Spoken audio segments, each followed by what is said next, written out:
We are live. Hello, everyone. I apologize for the lateness. I was just talking to Mark about Deadpool and Wolverine since we both saw it.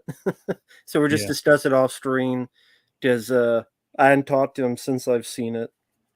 So that'll be who knows? If we have nothing to talk about in the movie, maybe we'll tell the Deadpool Wolverine. But hope everyone's doing well. This is thanks to PREDMINATOR. Very kind of him. Thank you so much, man. I'm joined by Mark, who's a great guy. Thank you, Wonderful. sir. He's a spoiler, I am. but he's a wonderful guy. And Thanks. hope everyone's doing well in the chat. And well, we'll probably say hi for about 5 minutes or so before we start the film. Okay. But hey, there's Silver Wings 21, Godzilla Werewolf fan, Jeremy Power, of course, Predator himself. And What's up? I know earlier we still had God Import, and I don't know if they're still in it. Antonis Diopunk. Anyway, I'm sure. Yeah, I hope everyone's doing well. Hey there, Lucas. Hope you're doing well. Yeah. What's up, everybody? Always good to see you guys in here. I like having a full house of all my favorites that are coming in right now. Lucas, Predminator, Silver Wings, Neopunk, all you guys. You guys are cool. And we are watching the unrated version. That's the one that starts with the 1904 or something like that opening. Hey there, Chaz, Rathammer. So before we start, as people getting in, how did you first see Alien versus Predator? Was it in the theater or was it at home? I saw it in the theater. It was not as good of an experience as like Freddy versus Jason. I had a blast watching that, mostly because the audience was a lot different. They were a lot more lively and vocal about who they wanted to win. And despite all the rowdiness, it didn't really distract. It was always at the right moments and stuff. For AVP, it was, I think people were just like they were into it, but it just wasn't the same energy or environment at all. It was a somewhat packed theater. Um, but yeah, it just didn't come off the same way. And obviously, it's very subjective which film is better. But it just, I think most people would say Freddy vs. Jason was better. well, that might be. Because I did see this in the theater as well as Freddy vs. Jason. And you had two very different experiences. Okay, so same for you. Okay. Freddy vs. Jason, I mean, I have a lot of flaws when I watch the film now, but there's a heart of it that's a B movie glorified that knew to go for the gore, the over the topness of the fight. I think the final battle delivered for a lot of people, and there's a lot of fun to be had there with how Jason takes Freddy and going through all the walls and the torpedo. Like it felt like a bit spectacle fight that you never thought you'd see. And then Robert Englund, you have that actor back. That's definitely a big plus as the star. Definitely. It's R-rated and not just like, oh, it's unrated, so we throw in a couple little CGI blood afterward, post-production. No, like it was full force R-rated. So that definitely brought the fun of it for at least a B movie watchable sense. This Paul Wildstein Anderson thought he was making the first Alien, like the suspenseful horror film, and he failed flat on his face. And I like Mortal Kombat. I like Event Horizon. He did a terrible job. Oh hey there, Rich, director screenwriter. Yeah, Freddy vs. Jason is better. I have a lot of flaws with that film, but it's better than this. And hey, Uncle Bill, I'd rather jam an umbrella up my ass and open it than watch this movie. But well, come join. Yeah, come join us. That'll be a stream. How far does the umbrella go? How far does the umbrella go? Come on, join Uncle Bill. Join the party. Nah.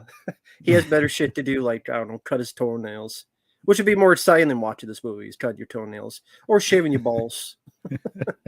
So, Real quick before I lose this comment, Silver Wings brings this up. Is as a kid, once I saw the video game, like I think on the store shelf, I was like, "Oh my god, why is that not a movie?" But again, you're so young, you know. Fast forward to today, I'm okay animation, with it could not work. seeing. Yeah, but actual film, no. I Right. mean, they can't even get those films right individually, let alone a Right. versus movie. So, But an animated film, R-rated, could work in the vein of The Dark Knight Returns with Peter Weller, which also, yeah. speaking of Peter Weller, when you Hmm. watch that film, you go, if you make a film like that, animation style, Arnold and Peter Weller just do voices, that could work Hmm. well. But they won't do that, so fuck it. No. Right. But hey, there's Scratch Burnham, Mark Del Rio, Russian pirate. Das Vidanya. Kokainum. I was a kokainum though. Hey there, Dave. Dave's not here. Hey, Austin. Um, yeah, I mean, there's not a whole lot of differences in the theatrical and the uncut. It's just like the little opening in 1900 blank is. There's like an 8-minute difference. Um, but I thought the Blu-ray had both versions on it. Well, I don't know what you have, Predminator, but Yeah, it's AVP. It don't matter. They both suck. well, it might be one of his favorite movies. Maybe he wants to be in sync. Yeah, I rather listen to NSYNC. Bye bye bye. Than yeah, I'm sure the video games are fun. Yeah, but that's not the movie. Mm-hmm. Mm-hmm.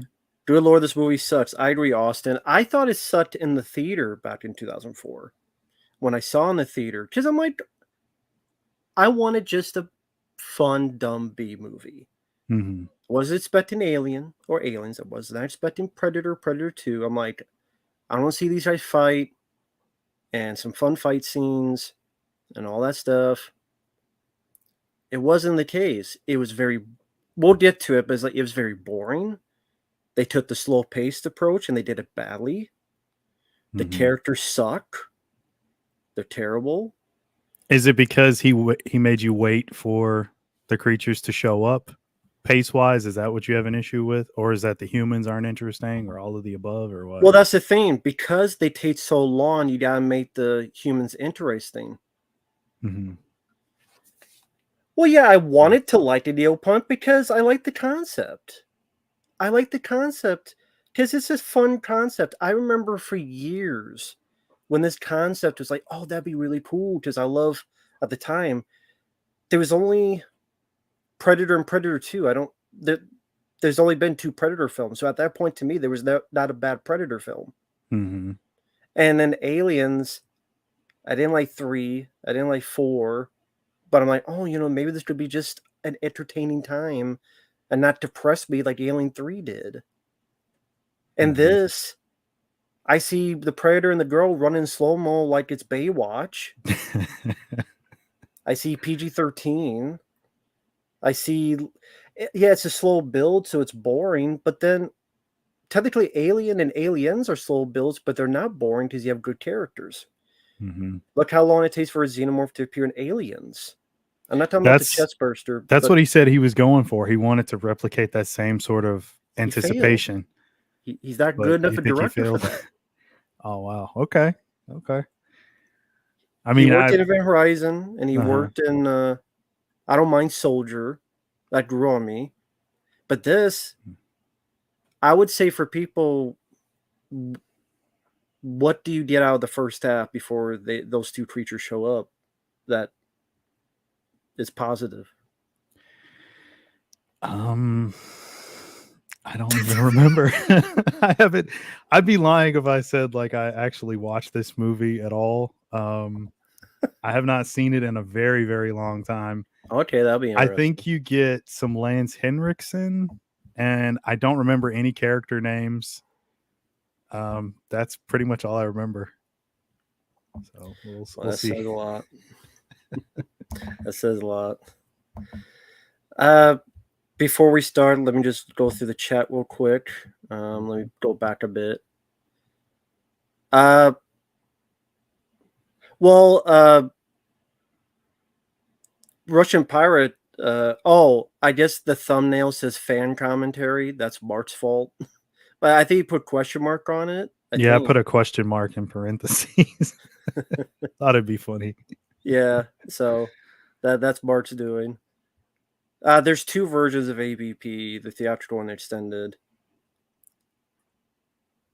I like how everyone says AVP2 is so bad, but they forget how bad this one is, which is better. Who gives a shit? They're both awful.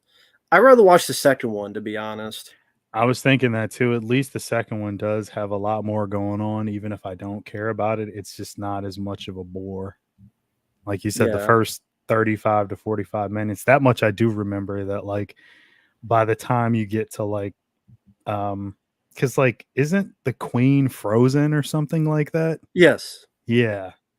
And like, they have to wake her up and then she's got to put the face huggers out and it's the whole process. So, Yeah. yeah. AVP is probably the biggest missed opportunity in sci-fi. Yeah. I mean, there's a lot of things you could have done and they failed. Hey, Mike, OCP, hope you're doing well. You can't stay on too Mike, long. what's up, man? The fact that Fox had the rights to the Dark Horse comics and there was even a script. Oh, here. Oh, thanks, man. Here's so much for Joe to help you survive. Assholes versus penises. Just read the Dark Horse comics if you want an AVP fix. Yeah, I mean, or play the video games. And this is coming from a guy, not you, Mike. Sorry, just to. I mean, the movie itself is coming from a guy who is a fan of the comic, from what he says. From what he says. Right. Yeah.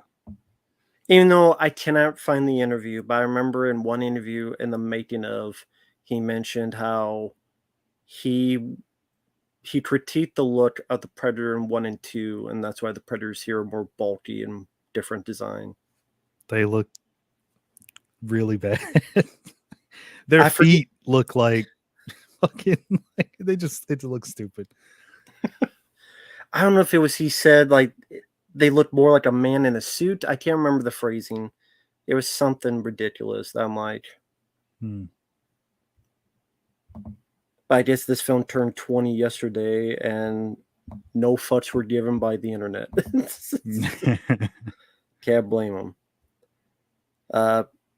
No, Mark is not a stunt man. No, He just I'm has not. stunt cocaine. I plead the fifth on that. No, That's why he not gets a all those stunt German man. Blu-rays. Right. Just like Kurt Russell in that role. That's all from Death Proof. Do you have a German Blu-ray of this movie? No. God, no. Would you? No. What if it was shaped like an egg? I mean, if it was like an amazing bust or something, maybe. Like, what bus would it take for you to buy this? A mechanical xenomorph head where the mouth pops out, like the jaws actually like stretch, and it actually has drool, and I need a lot. All right, so we'll get to it. We're paused at the beginning. We're watching, I believe it's the uncut, the unrated version. It's the one that starts in 1900 something with a guy running in old days of Antarctica. And yeah, I think a lot of people saw this in the theater because it did decent box office, at least opening weekend. But then they saw how bad it was, and it kind of went downhill. But I'm paused at the beginning. I'll count down from 3. When I say press play, for those who are watching this now or after the fact, feel free to press play. 3, 2, 1, pressing play with the Fox logo. Cool.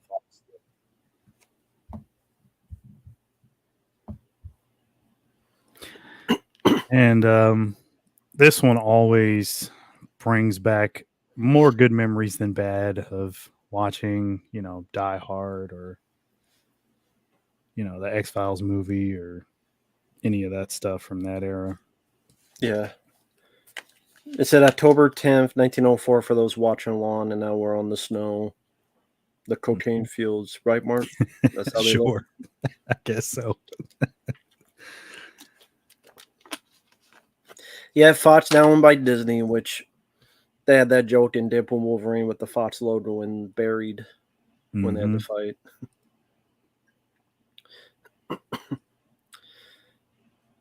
I don't know why they felt the need to add this scene into the unrated cut. I guess to have an extra kill or something. I guess. Yeah, Besides that's the establishment. only thing. I mean, because does it anything that happens here really come into play later? I mean, you're going to see the setting later anyway, so I don't know why you needed it. I agree, Trees. If you say Dutch or my territory and you recognize the hero, you know the film. AVP, no chance. Where are the great human characters? That's a good question. I have no idea where they are in this movie. Apparently, Let's see. Hold on. Here's the cast list. You have Alexa Woods as that's a memorable one as the lead. played by Sana Lathan. Mm-hmm. Well, she didn't seem like she fit. She just I mean, no disrespect to the actress. She you could tell sometimes they don't want to do a film. That's what it felt like for me in this. Mm-hmm. She's a porn star. I wish. No, I wish. But yeah, it's one of those like, oh, I broke a nail, dead weight kind of feelings you get from someone. Maybe that's just me, but I mean, I'm not like I don't know her filmography top to bottom or anything, and I've seen a few movies that she's in, but most of the time she's not really like an action sci-fi type of person. So was she? Yeah, she was Blade's mom. Was she in? I keep thinking she was in some Medea movies. Maybe not. could have been. I mean, half of Hollywood has been in Medea movies, so that's not a stretch. Oh, by the way, I just found this funny. This came out in 2004. Uncle Bill, you're in the chat. You and CK are doing a 2004 in review. That's right. In a week or so. This You better got be on the list, this buddy. better be on the list, man. They may be like, no bullshit. It's sci-fi. It's not horror. So bullshit. You let the fans down. You gotta do it. The fans demand it. You have to do it. Wayland. So, not to deviate off this too much, but Go for it. You I can did. deviate.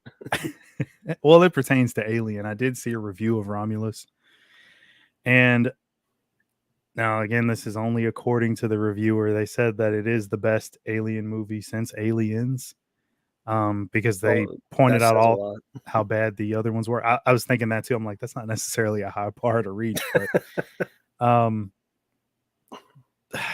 my Of thing is course, that it's going. Sorry, it's just going to copy Alien and Aliens. That's why it's the best. mhm, This is like Alien. This is like Aliens. This is like two movies you like.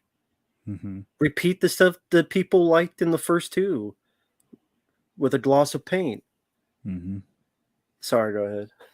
No, he just mentioned that in the film, there is, I guess, some sort of continuity to Prometheus and Covenant. So that's probably going to rub people the wrong way.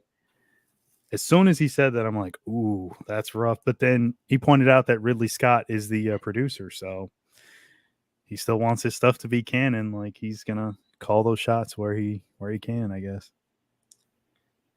Ridley Scott has not made a good film in a long time. What about Gladiator 2?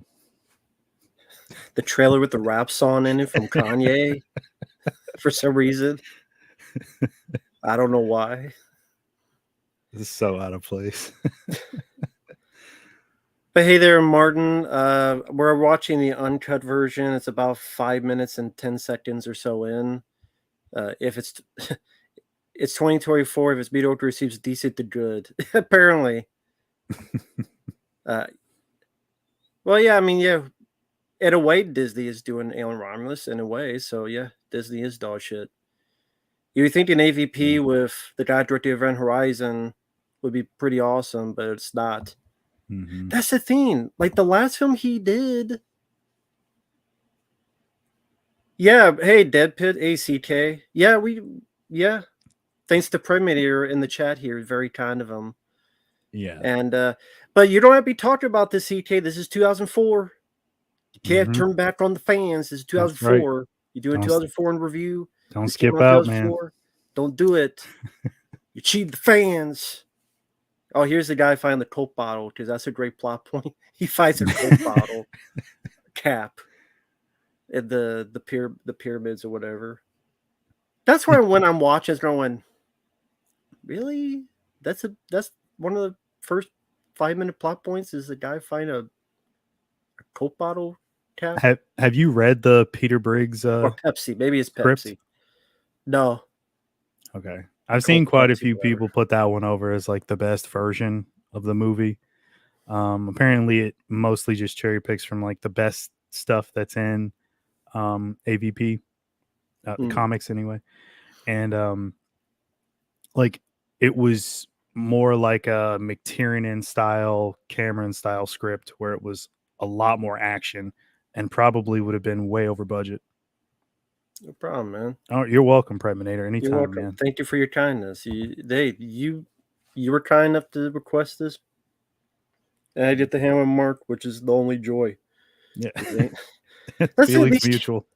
These characters like Sanalothan, how do we establish her? She could climb, which doesn't help a whole lot. That means she's tough, Matt. That's what it means. Oh, because she could climb.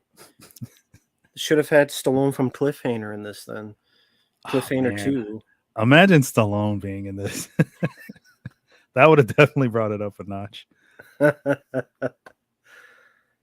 I mean, okay, this is the first thoughts of the characters. You have Sanaa Lathan, who's a climber. You have this dork, who's a dork. You have a guy who found a soda bottle cap and his assistant, who is an assistant. Personality-wise, character-wise, I remember sitting in the theater going, oh, shit. Because I like you. I know CT hates Event Horizon. He hates that video.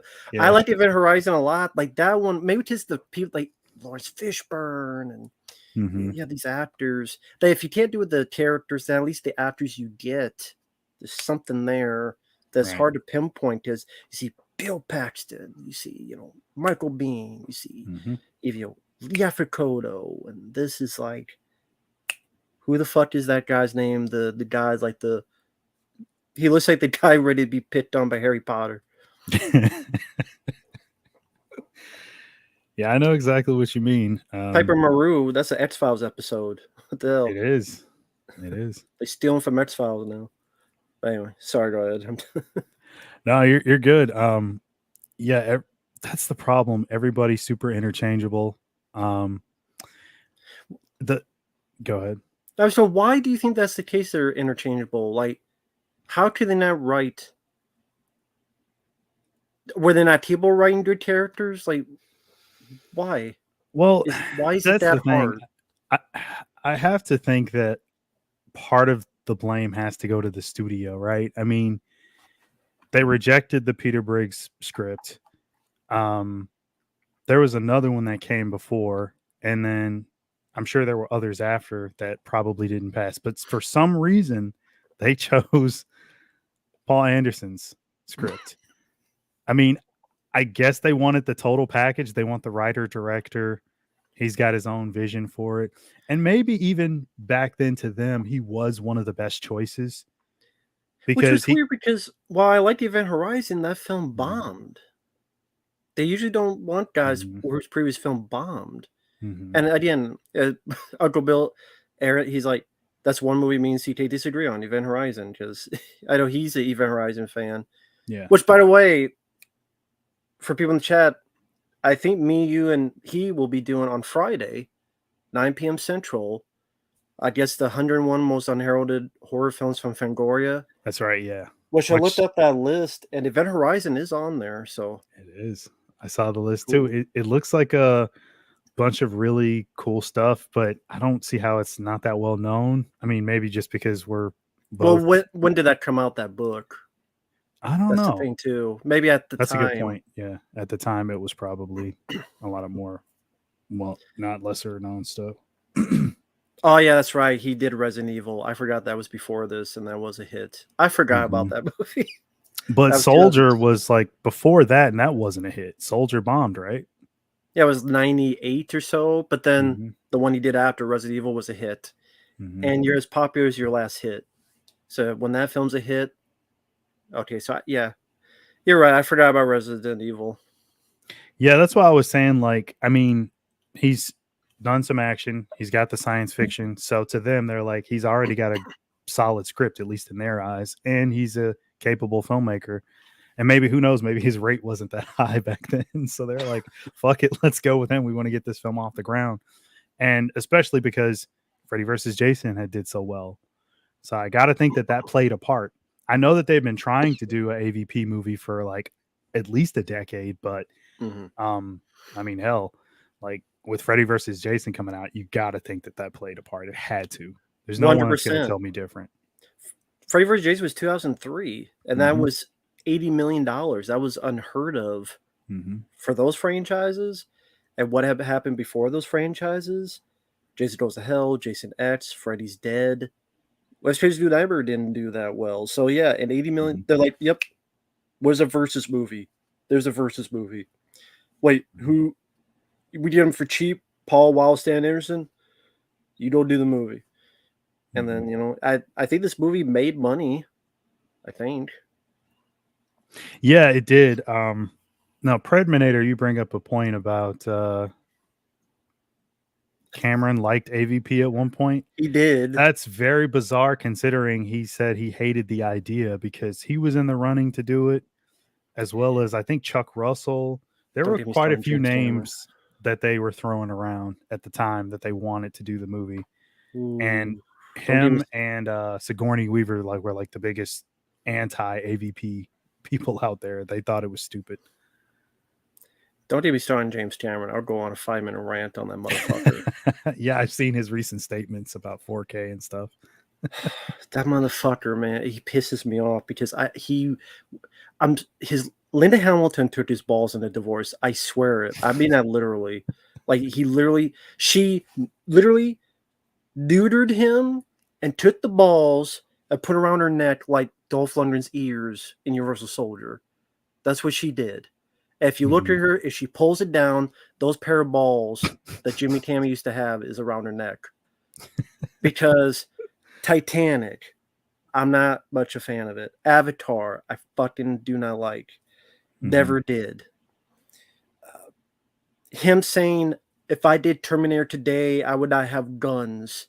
Because guns are so bad. You're fucking pussy, is what you are. A gigantic fucking pussy. Pussy. Then, like, 4K. Yeah, we know it looks like shit, but you know it.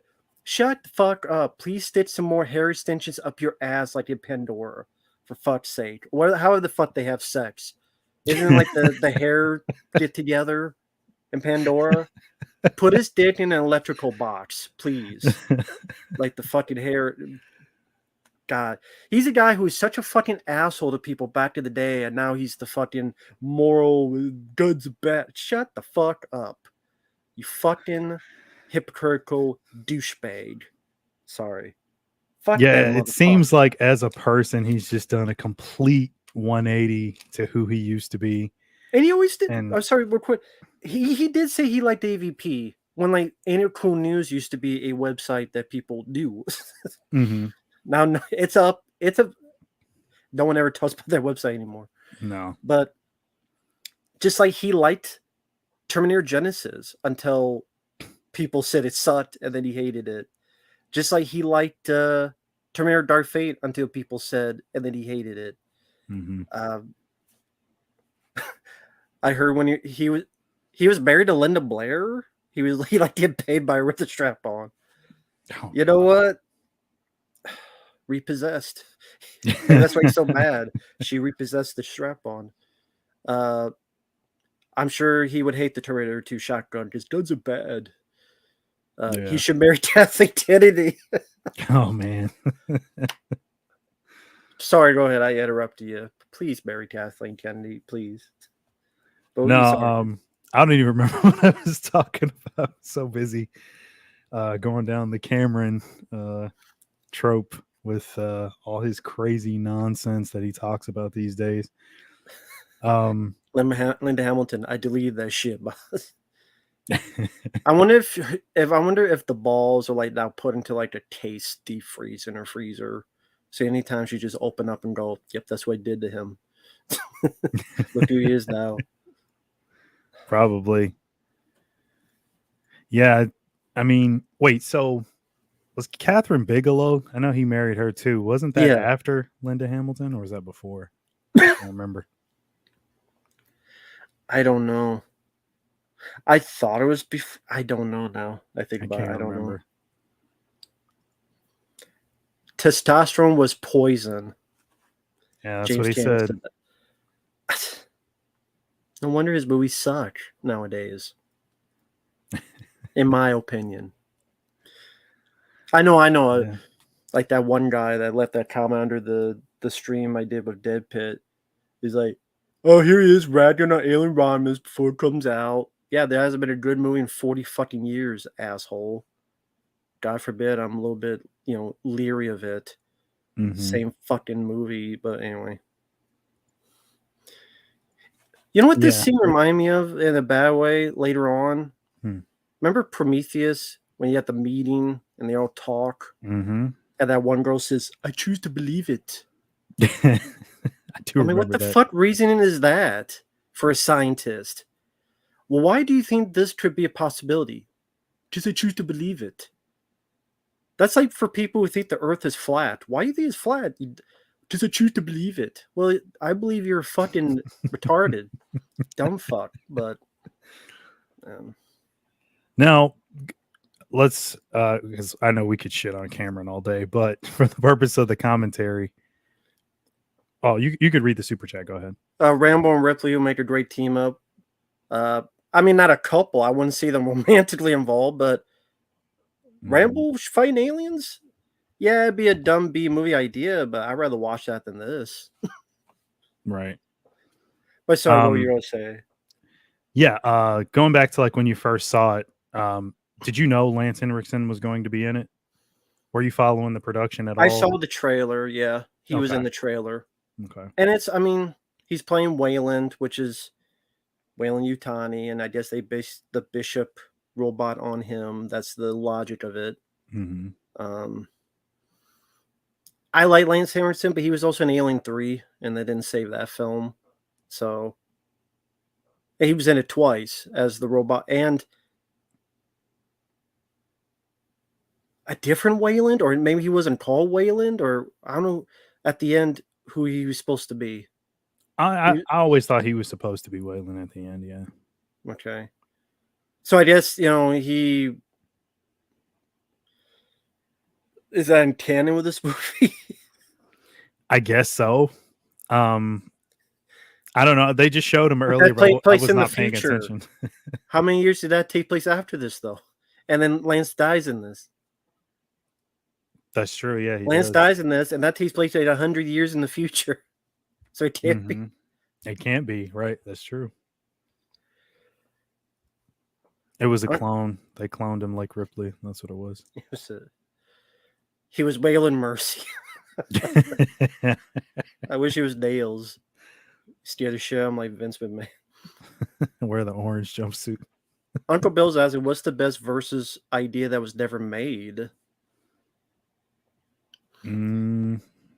I know people are grown at this, but I think Freddy versus Jason versus Ash, I think that character would work as a good guy. Because my main problem with Freddy versus Jason is I don't like the human characters. That would fix that, where you have a human character that I like.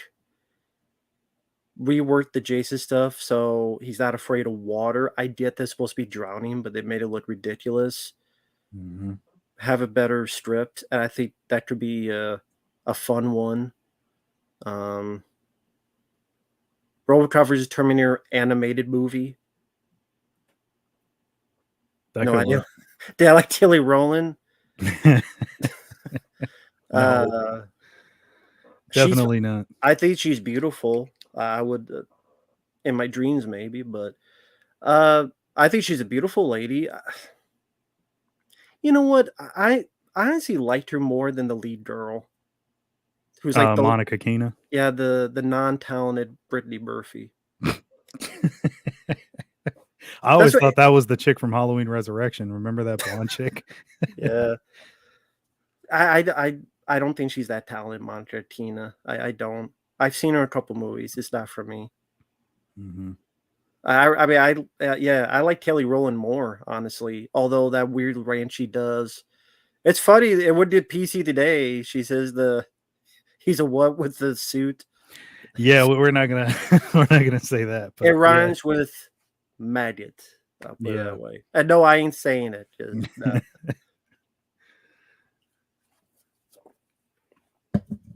I'm sorry we haven't talked much about the film, but pretty much it's just a build up. You don't really get much into the characters. They kind of just talking about where they need to go. They're in this abandoned outpost in the Arctic. The idea um, is that the predators have this place because the younger predators they want to come here as a test. If you want to be a major hunter, you gotta fight these xenomorphs, I guess, in this place. Which It's how younger predators or yeah. teenage predators earn their stripes to be elite hunters, or at least worthy of being one. Why would it be in the Arctic though? Don't they like heat and conflict? So why wouldn't it be like at a jungle setting? Or did it Well, I guess become because that? it's technically just a training ground, it doesn't matter the setting so much. I do know that Anderson said that he wanted the it's like OVW for yeah, basically it is. He wanted the setting to be very desolate and one of the harshest environments that they could have it be. At first, I mean, like if you look at the comics, like it takes place on like some desolate planet. Um, is it? It's called Ryushi or something like that. Um, Not something that was like canon in anything else that had come before, but Is that the guy it, with all the marks that fought Bret Hart? talking about Hayabusa Or was that Hakushi or something? or Hakushi. Yeah. Sorry, um, Ryushi or whatever. yeah, I mean, I guess had they done that, like it would have made a little bit more sense. I get what Anderson's going for, but I don't think it's necessarily the best setting. But it's the least of the film's problems, in my opinion, because you spend so much time underground that you could have really set it anywhere.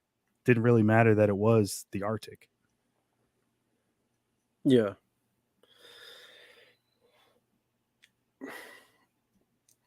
Did you ever care about the idea of bringing these creatures to Earth? Because I know that was a common thing ever since the second film. Even the teaser for Alien 3. Remember for those on Earth, everyone will hear you scream. But I think they meant the audience, not the Mm-hmm. I mean, they'll scream for different reasons. I mean, yes and no. I mean, I kind of got my fill with Predator 2 in that regard. Seeing the xenomorphs on Earth, it wouldn't really matter one way or the other, only because they don't really seem that threatening unless there's just like a fuck ton of them. Like it's got to be a few hundred. Because like they do it in AVP and it's isolated to like a small little town. What But AVPR do you mean? yeah, AVPR, that's what I meant. But it just didn't have quite the impact that I thought it would. And you can't really do something that has the type of impact that you want that film to have without going bigger budget. And I don't think that studios for a versus movie or even the movies individually would want to do that. AVPR in a way is kind of like Gremlins, if you think about it. You take a place, all Mm-hmm. the small town, and like Mm-hmm.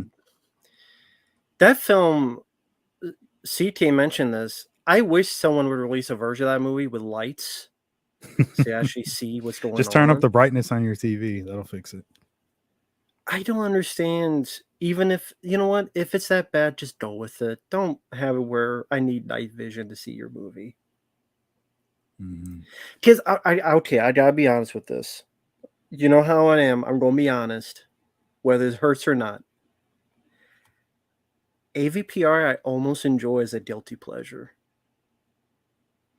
I kind of do because of how B movie, like it's a B movie where it's just let's get a bunch of pregnant women and just fucking put a bunch of shit in pregnant women. I'm like, what the fuck? They like 7 pregnant women, and he's like, Mhm. what the fuck is this? And it's just There are some brutal deaths in that movie. I will give it like that. The hard violence that they went for yeah, kind of like a fits more in line with what you're used to from at least the Predator side of things. But still, it just there's something about both of these movies that just don't quite hit the mark for it's me. alley. The characters are awful. I mean, Yeah, the lead guy in the second one that's was the like a main pizza thing. delivery guy or something. And you're supposed to feel sympathetic for him. There are other characters that you hate more than others because, like, there's that one douchebag character that is typical in almost every Yeah, slasher movie ever made, and that's pretty much what Requiem is. yeah. They're picking off like those teen characters one by one, and anybody else that gets in the way. So, No, I do not like sticking pins in my groin. Like AJ Lee, not what was his name? oh, Albert Fish. Yeah, no. Although I guess he made a name for himself, so it is just that. But no, I liked him secure and um, comfortable. No pins. I'm not, but that'll be a new Pinhead movie. That's where the pins will be. A different head. Yeah, I was gonna say that, but I won't say it now. You can. Uh, when the people slide down the tunnel, there's a soundtrack that sounds like the one soundtrack from GMT. Oh, the Godzilla movie? Maybe. But that's a much better movie. That's Godzilla being a badass, like a demon from Evil Dead, just kicked everybody's ass and being a villain. He's got like the white eyes, like a deadite, and he's just being a horror Hmm. movie in a way. That's actually good.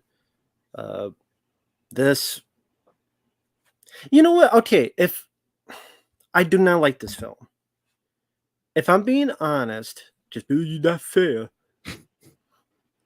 I think at times this is well shot in terms of there are some good looking shots on a technical, like the tunnel scene where you saw the tunnel and the camera's going back on the tunnel, and when they first arrive and they have the flares.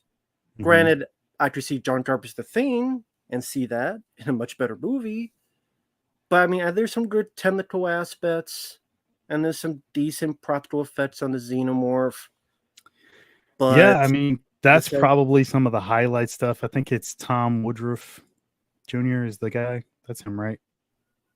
Who yeah, worked and Alec on Gillis, they did the effects. mhm. Like, and they've got an amazing uh film history of working on some of the best movies ever. Hmm. Like the animatronics are really really good.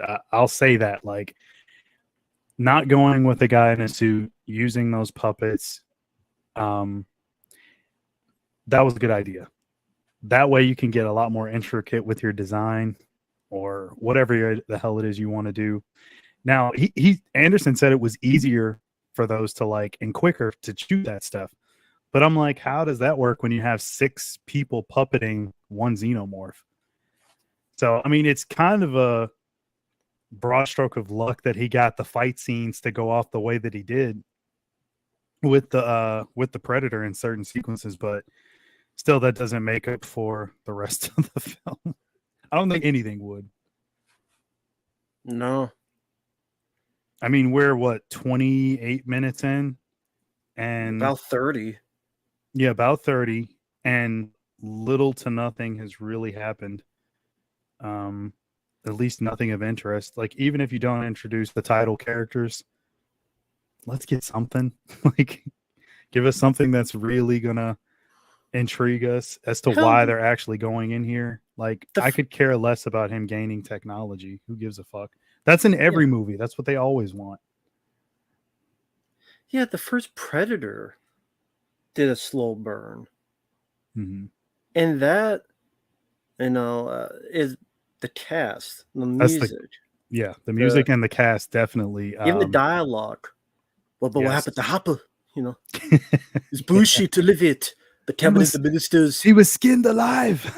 you gotta do the dirty work. Yeah, You're an asset, an expendable asset. I use you to get the job done. Got it. My men not expendable. To do the cow work. Yeah, I mean, like, it's turn around. it's interesting characters, interesting dialogue, getting caught up in a situation that Personalities. they shouldn't be in. Yeah, definitely. Yeah. Nobody in this film has a personality.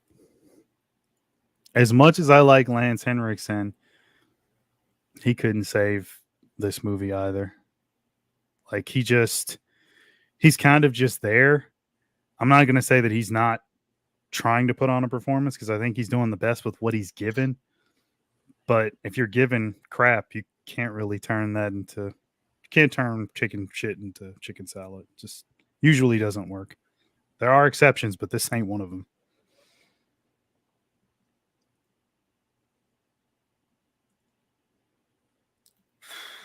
What about the whole Aztec setting and all that? Do you find any of like the production design interesting, or these interiors or sets? Do you like any of that? I never thought this was interesting. The whole Aztec Egypt. No, I just no. That never interested me. You know what? Sometimes you don't need to overcomplicate shit. And I think a lot of times that's what happens the longer a franchise goes. Like Michael Myers, the whole thorn thing, where overcomplicate, where a thorn, and then it's something to do with magic, and then Paul Rudd is standing there with smiling, with magic stones, staring Michael Myers away. You're like, what the fuck is this shit? I mean, yeah, Myers got a tattoo. Yeah, tattoo. And there are exceptions. There are films that have done that I've liked, but usually I'm like, simplicity is not always a bad thing. And as far as Carter Detention, yeah, the Predators look like fat asses. He doesn't say, well, he doesn't like how clunky they look. I agree. That was Mm-hmm. Paul, the director's choice.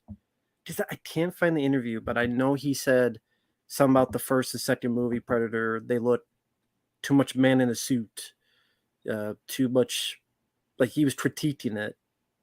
He's I don't know crazy. why. We'll watch this film. Of course, he's crazy.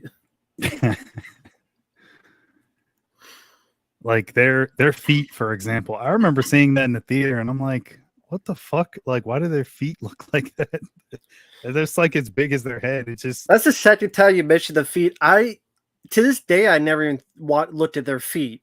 it Like, bothers me. That's one of those things that, like, it just Mark, looks weird. it's confirmed Mark has a foot fetish. He's looking at the feet. Only for a Predator. You and Tarantino. Yeah, I mean, seriously, I never thought of their feet, but I believe you. You get a little bit of Predator Yeah, some action. killing. Yeah. When I was a kid, I thought this was the same directors. There Will Be Blood. That's Paul. Yeah, Ron Paul. Was that Uncle Yeah, Bill? it's Was that Uncle Bill that said? Someone mentioned, maybe someone in the chat? Do you think the other Paul is pissed that people confuse him with this Paul? well, I mean, if you've watched any number of both of their movies, you know which director is which. They both have their own signature style and look to their movies. Mark probably loves that scene from Dusk Till Dawn with Salma Hayek. Yeah, I love every scene with Selma Hayek and From Dusk Till Dawn, and I'm not ashamed to say it. I think every man does. I'm guilty of that. Yeah, yeah. That Predator, he looks like a fat ass. Like he took like Brock Lesnar was a damn predator. Yeah, it's like they're roided up or something. Marn, we're watching an unrated cut. We're about 35 minutes and 40, around that, about 35 minutes in. And that just sounds weird. It's like a lion roar there a minute ago from the Predator. Yeah. It's a weird sound effect choice. Just give me the snarl and some other little noises they make. I don't need a lion. That's another thing, though.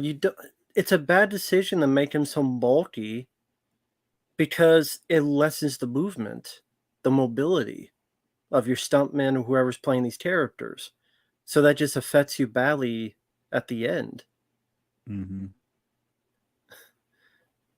Cooter's mom is in the chat saying, oh Mark, I will send you feet pictures of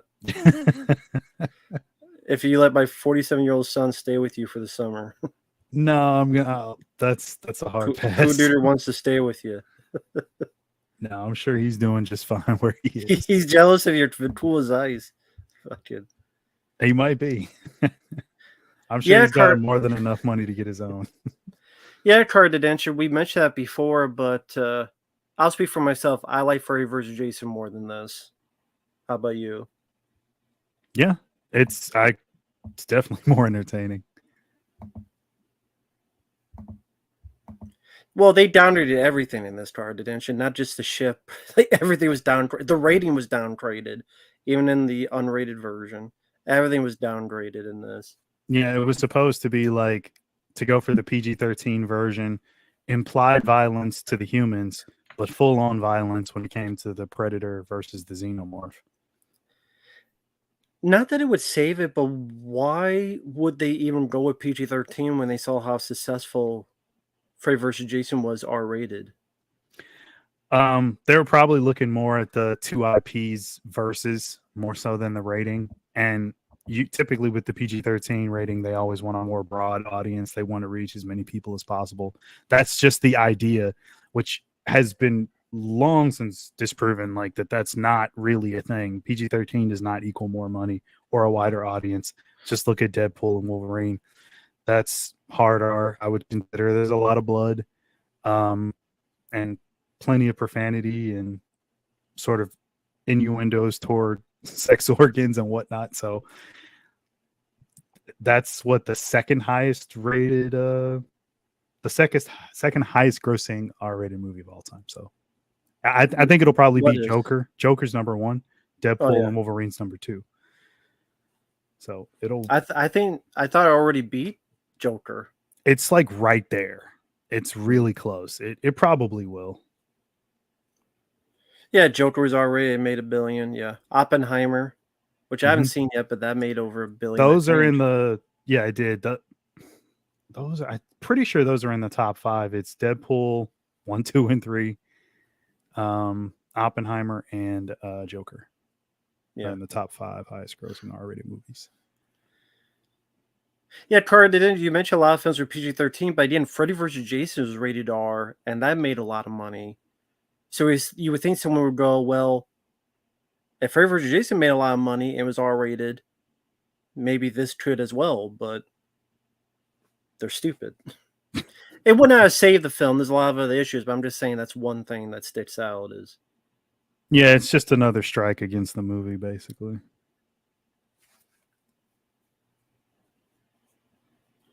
Yeah, that's true. At least it'd be Passion of the Christ, which I'm glad because I don't like that film. You're not looking forward to Resurrection? The what? Passion of the Christ Resurrection. That's what it's called online. That's probably like a rumor, but that's what I've seen it say. You know, the sequel that apparently Mel Gibson's doing. If it gets off the ground. No, I don't look forward to it. This movie just feels like it's going in slow motion. I don't know how to put it, but it just... There's nothing enticing to me about what's going on here. It just... I don't know. Maybe just because I give so little about the characters, so I don't care what happens to them. Mm-hmm. And then again, the fact so neutered, the fact that the predators look like shit. Maybe that could be it. I'm just this guy. This Conrad directed those Resident Evil sequels. Good lord, I think I leave that and this off my resume. Well, those are some of his most successful things that he's done, sadly. Well, to be fair, he didn't direct the second or third one. The third one was Russell Mulcahy, who did Highlander, and I think he did the fourth, fifth, and sixth one, which are like the worst ones. Mm-hmm.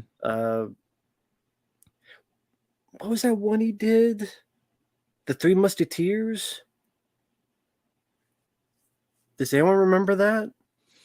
He did a Three Musketeers movie with Mila Jovovich. I vaguely remember that. I swear he did. He probably did. He's in all his stuff. I have to look up, like, what was the last thing he did? Paul W. Sanderson. That's a good question. Monster Hunting, maybe that was it. Hey there, Sashim. I'll look that up real quick. Okay, like, what's your opinion of this film so far? Since you said you haven't seen this film in a long time. It's even more slow than what I remember. It's like the number one thing. I'm trying to think of different things that they could have done to make it more interesting while still keeping, I guess, his generalized idea of what AVP should be. Okay, let's say we didn't have interesting characters. They could at least be finding interesting things that add more to the mythology, creating new things. They're finding this with this flashlight. They're finding something on the ground.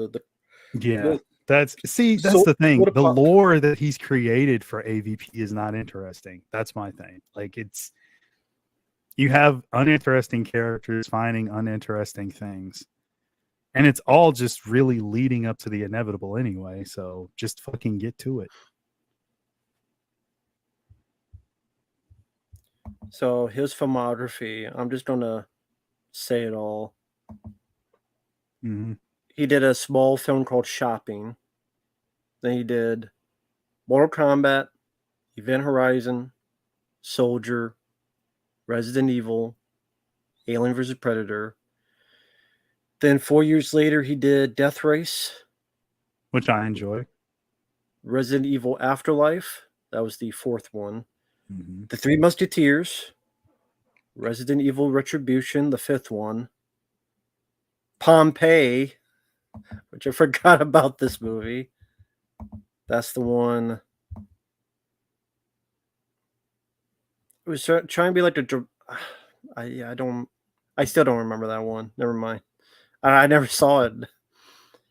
Resident Evil Final Chapter and Monster Hunter, which was also based on a video game. And that was 2020. Yeah, it seems like he's taking a break. Now, this guy here, I always forget his name, Colin. He was in the first Resident Evil movie. He was the guy with the lasers that come in pieces. Right, he was. I do remember that now. Okay.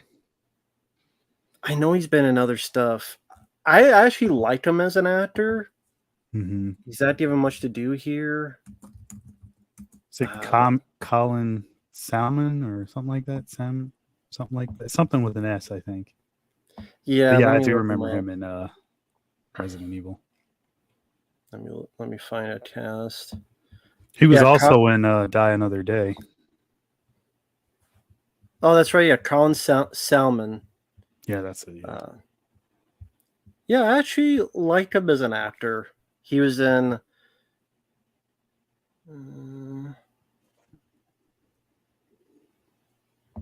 Yeah, like you said, he was in those movies. He was in Punisher. Nobody, which I liked. He was in Punisher. I think the Ray Stevenson one. Yeah, he was in that. Yeah.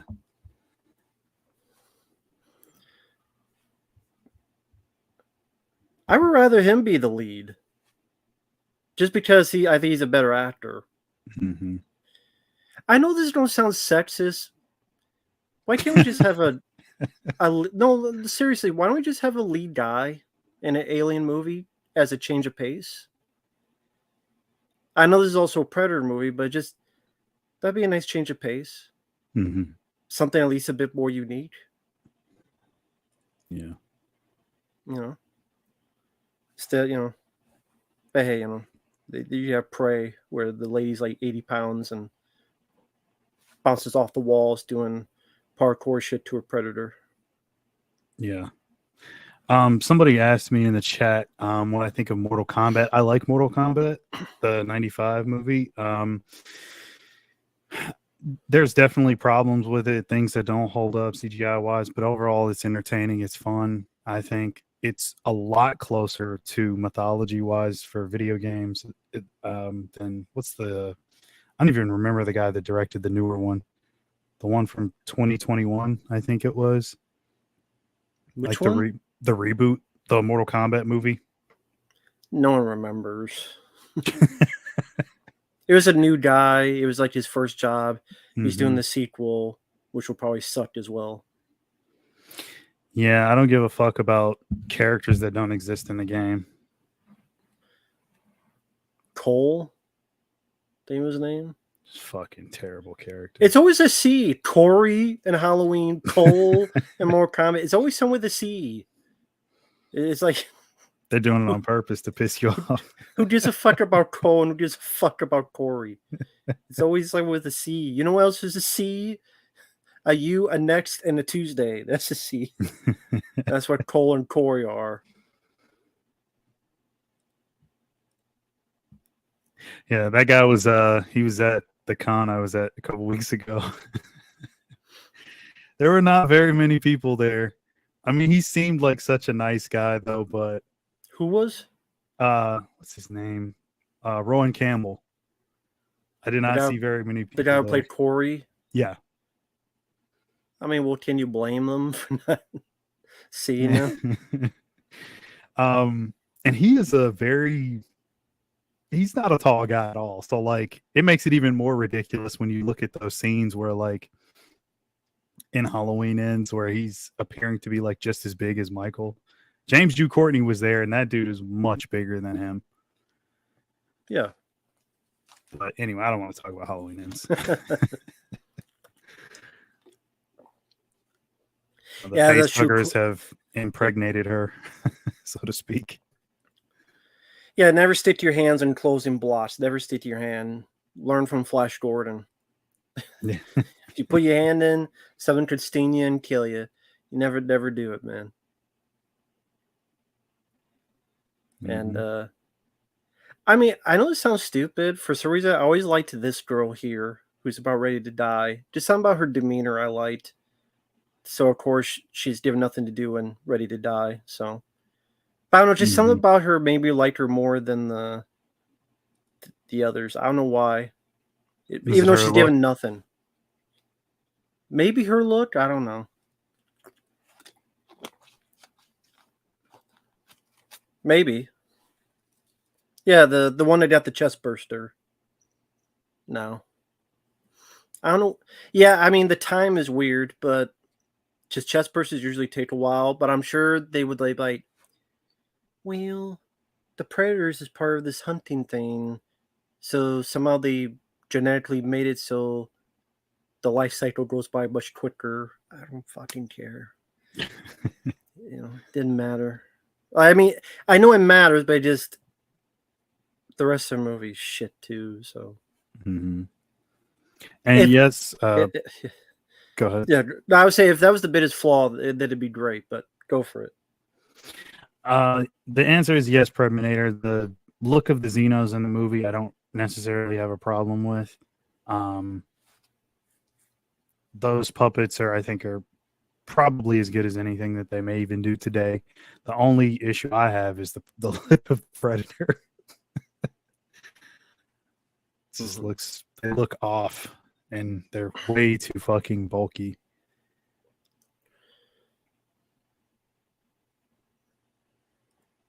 You don't. I mean, to me, like, because I guess that was the thing with Freddy versus Jason, where they talked about having a size difference between the two characters, and maybe that's what he was going for, and that's why they're so much thicker and bigger.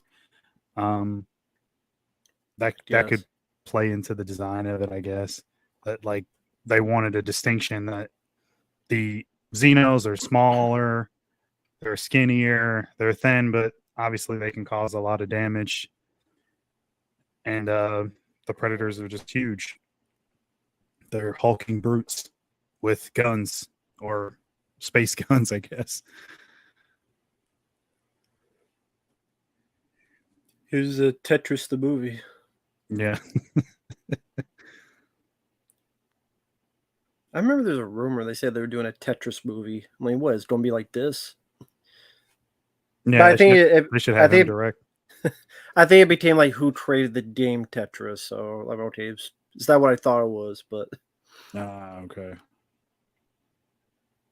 I mean, you can't blame me. They're doing a Minecraft movie. I'm like, is there Mm-hmm. a story in Minecraft? I thought you just built shit. There is now. They've made one. Yeah, Jack Black is in it. Wow. Yeah, I look forward to that. I'm so sick. On a tangent, I'm so sick of Jack Black. He's a fucking tool. But Matt, he's in Borderlands. I know you're excited to see that. Oh yeah, the film that everybody loves.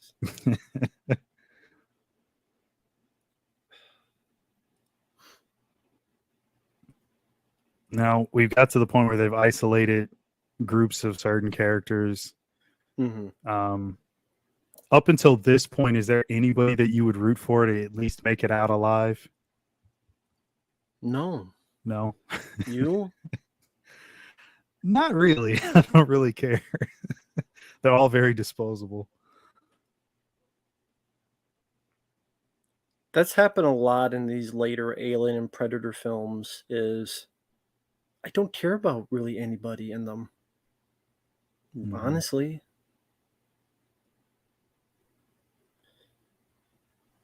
So did you like Predators and Prey and the Predator films after this? The Predator.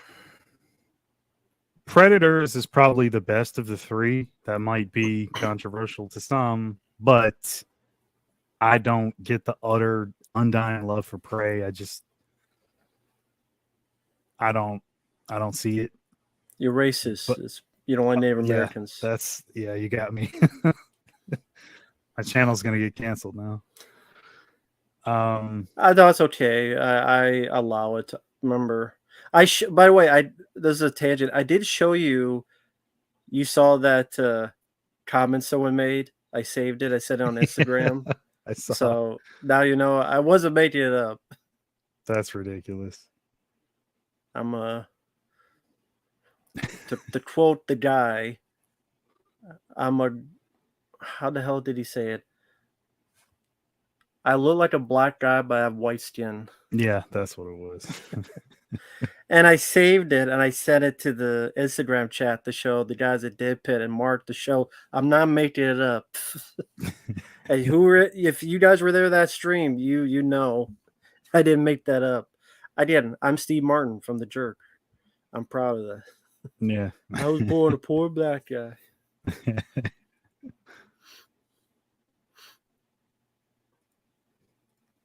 What are your thoughts on The Predator? One giant missed opportunity. I don't know why Boyd Holbrook was the lead. I would have put Thomas Jane as the lead. You can't say that. I would have had him go Punisher on. They're Dead Pit's buddy, man. You're talking about Dead Pit's. Yeah, he is a Kentucky native. That's right. Can't talk about Kentuckians like that. It's blasphemous. But yeah, man, that movie. Dead Pit's gonna call Boyd Holbrook and get us canceled. Yeah, talk about it's gonna be a strike on your channel from Boyd Holbrook. Yeah, but sorry, go ahead. The Predator, like you said, you like Thomas Jane to be the lead. Yeah, I mean, if I was casting, that would have been like you put him in some fucking weird, ridiculous secondary, not even secondary, third rate like role where that could have been anybody, but you put Thomas Jane there, and he's just spouting off all sorts of ridiculous dialogue and trying to be funny. He's not a comic relief. It's Thomas Jane, man. I would have had him be the lead. Go Punisher on everybody. Sort of have him be the expert militia type guy who's he's followed the work of Mike Harrigan, or he's known what Duchess does. Sort of like the offshoot of like Gary Busey's character, Peter Keyes, like where he's like the professional government guy. But I would have had Thomas Jane be the rogue guy, like the militia type guy. I would have done something like that. And then maybe he could have had a crew of badasses behind him. But the way they did it, it was silly, and it was like a predator killing suit at the end or some shit. Ridiculous. Power Ranger suit. Yeah. Oh man. I was like, this is Shane Black. I couldn't believe it. I was expecting so much more. Well, Shane Black also did Iron Man 3, so. Yeah. Well, see, that's the thing. Iron Man 3, I like quite a few of the action sequences, but my biggest issue with that is the one thing most people might look past if you're not a comic book guy, and that's the whole Mandarin thing. Like, that's not the character at all. That's just a disgrace. I like Guy Pearce, but I mean, come on. And then what they did with Ben Kingsley was fucking stupid. Let's make the Mandarin some random dude with like some stupid golf shirt and fucking gel in his hair, and he's supposed to be a badass. Fuck that. That sucked. It was the worst idea ever. As opposed to like you look at the comic and what the character really is and can do, it's just a slap in the face. And for anybody that thought that twist was clever, you're crazy.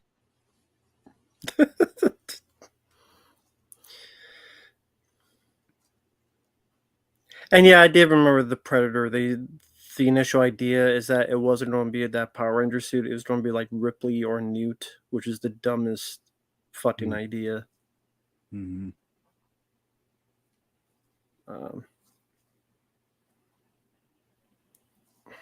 Yeah, the Predator sucks, and Prey I did not like, and not really a fan of Prey either.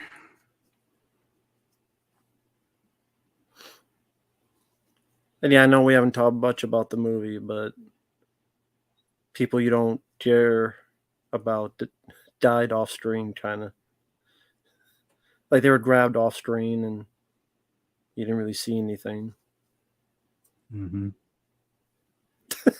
That's how enthused Mark is. Mm-hmm. Come on, Mark, be excited. What are you doing? I am. This is the best. This is adrenaline pumping, right? This is what you wanted. This is a kind of a cool thing with the net. I kind of like that. Yeah, that idea. It's just getting tighter and tighter, and the way like everyone tries to break it up, but it's like that's not your average material. It can cut through a damn gun.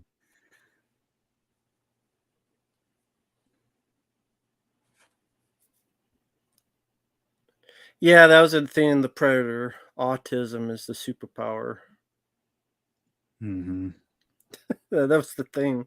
The Predators needed. They need the power of autism to up their weapons. I'm not joking. That's what they did. Like, if you're autistic, then we need you because you'll make us better. How did that blood not land right on her face? Plot armor. I suppose. She had all the plot armor. Alien Romulus, yeah, it was. Mark brought it up because he saw a review that someone talked about. It was the best alien since Aliens.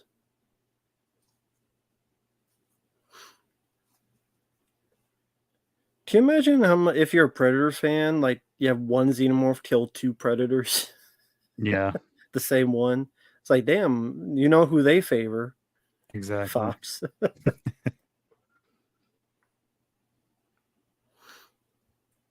And here's the big fight 1 hour into the movie. Yeah. Finally. An hour into the movie.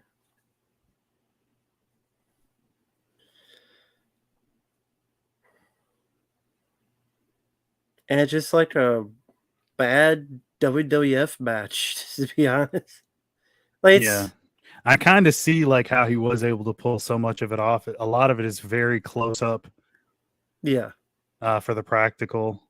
Any CGI shots were probably added, obviously, for the far back shots.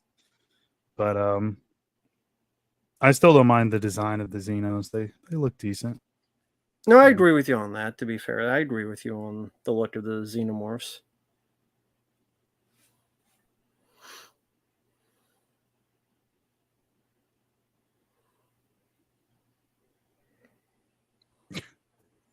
I mean, compared to the other stuff in the movie, yeah, I mean, it's okay to watch, to be fair. Mm-hmm. It's the Because first at thing least that's it's something. actually caught my attention is them fighting. I just haven't seen it in so long. So okay, I remember this. Yeah, he's spinning it around.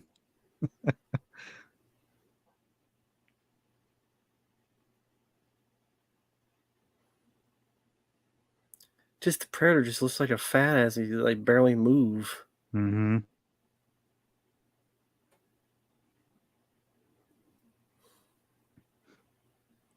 I wonder why so few Predator.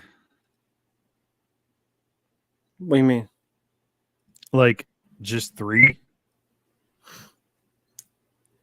I guess that's all they could afford. Or maybe they thought it would be a little bit too much, and maybe a lot more one-sided for the Xenos if there was more than 3. I don't know. Yeah, I mean, I agree, Diablo. The score is pretty forgettable. The musical score. I don't think anyone's remembering the musical score to this film.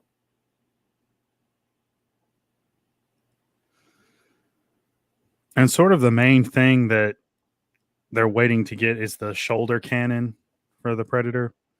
Mm-hmm. But there's a lot of like impalement weapons. Where's like the disc and stuff? Like, oh, he just killed him. Mm-hmm.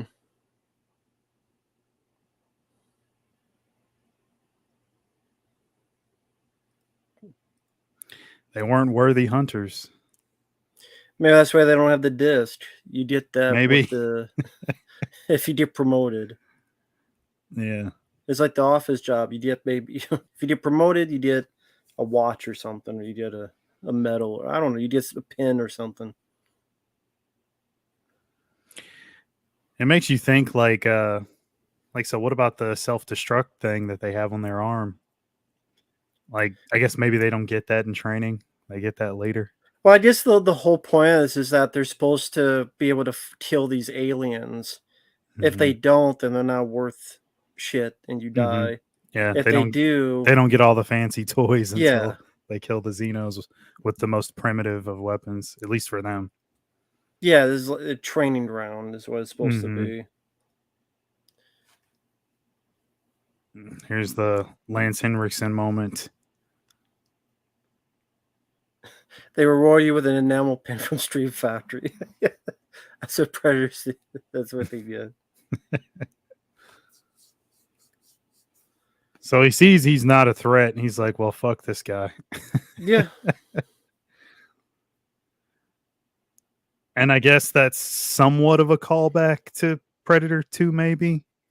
It's like the Predator in that one doesn't kill Leona when she's pregnant, Well, even but the first one doesn't kill. Didn't kill it because you were unarmed. No sport mm-hmm. to the girl Anna in the first Predator. Yeah, I think in the first 2 they definitely, and Yeah, they they were did quick that. scenes, but just overall, like they show that like the creatures, like while they are creatures, they are aliens from another planet. They're clearly intelligent, Mm-hmm. because the scene in the cemetery with the kid and he's got like the gun, like it can tell that it's fake, so it doesn't kill Yeah. the kid.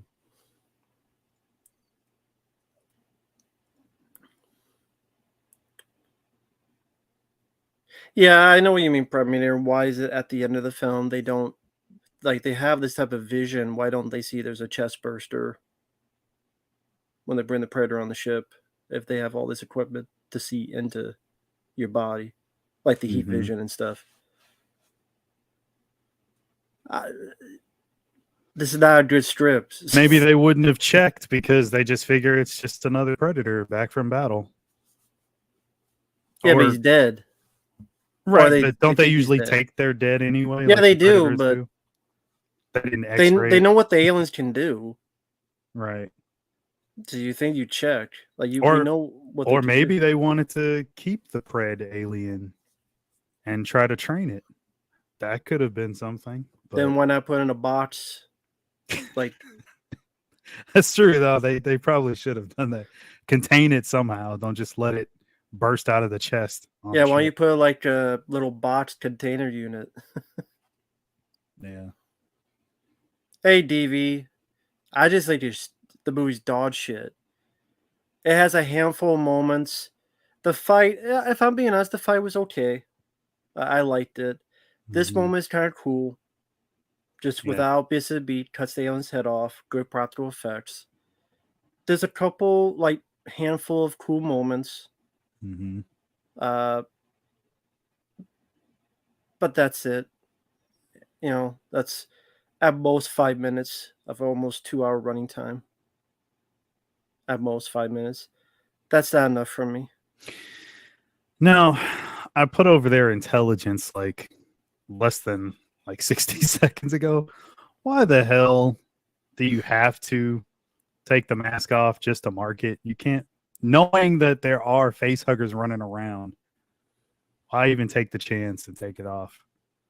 They needed Jim Cornette to teach them. This is the OVW of the acting. Oh, he's got to brand the skin. Okay. Yeah. Okay. The acting sucks. I mean, the acting I don't care about because the characters I don't care about. Not a fan of these characters. They're teenagers, they didn't know better. Well, they're dumb as fuck. So nice to have.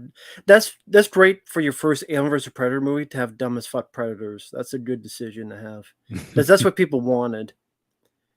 You know what we want? We want dumb fuck predators because they're teenagers and they're dumb fucks. That makes a lot of sense.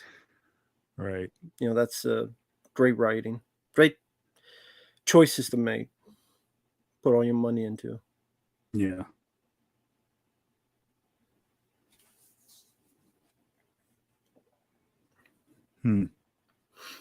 Oh, and here they got to explain to the audience what's going on. Here's your moment. General, that's not Bishop. That's Wayland Yutani, the human, and then later he'd be the inspiration for Bishop.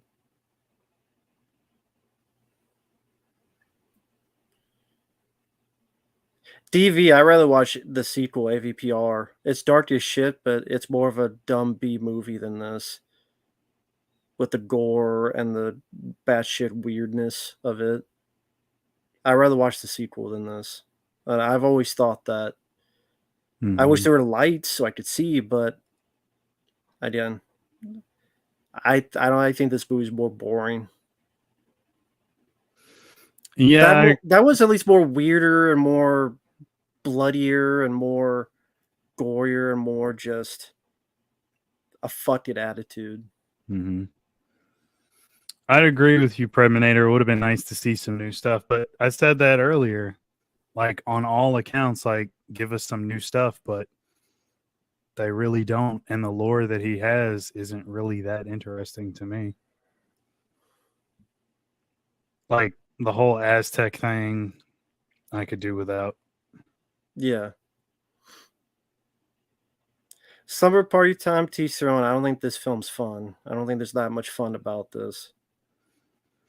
Now, I did think this was a cool scene in the trailer because the way they cut it together, it made it seem like that was a part of the movie. That there's like a million xenomorphs, and then there's one predator left. It is a part of movies right there. Oh, yeah. That's, man, what am I thinking? That seems like something that would just be at the beginning of the film. Like, they establish this backstory, and then we open up in this modern day.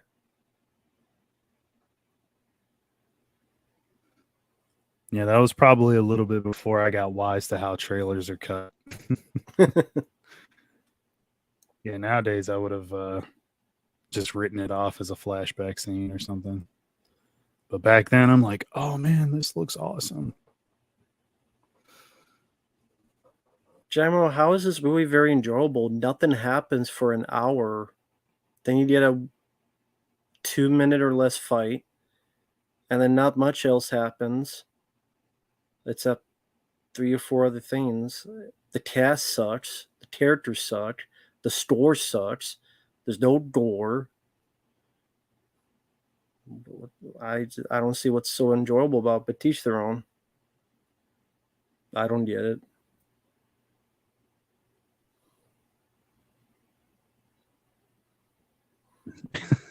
Let's waste all my ammo on a face hugger that's already dead. and somehow he didn't notice the room full of them. Yeah, exactly. Because when you look in a room, you only look what's right in front of your feet. Yeah. You look straight down. How do you not notice that? Because it's stupid. The movie's stupid. This movie's fucking dumb. So fucking dumb. Mark the Real both versions suck. There's no better version. There's pretty much the same fucking movie. Yeah, I mean, there's some added, like, the opening scene is tacked on and some random CGI blood splatter here and there from some of the characters, but that's about it.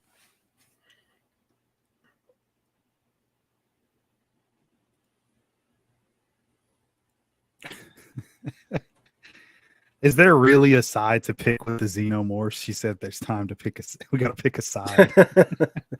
Yeah, good luck holding a conversation with those things. Yeah.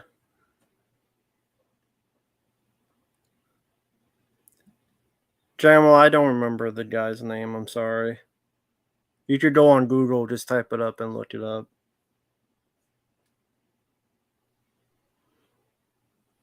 Oh, he's talking. Yeah, I think you told me about that, but then I might have seen something on that before.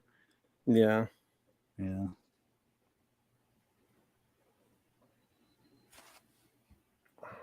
Let me see.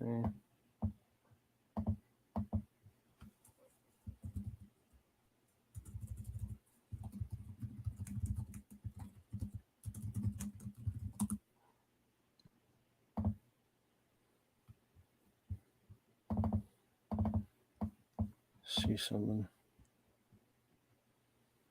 That's another problem too, like with him having the face hugger do that.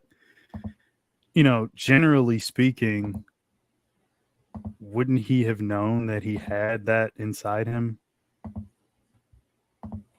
Like, I would think that would have called for like him killing himself right there, maybe. But whatever. Mark, are you able to read that? Hold on. I'd have to full screen it. I can read it now that it's in full screen, yeah. Could you read a little bit of that out loud, please, for me? Start at the top. Sure. Oh God, I don't even want to read this. This is the first sentence or question.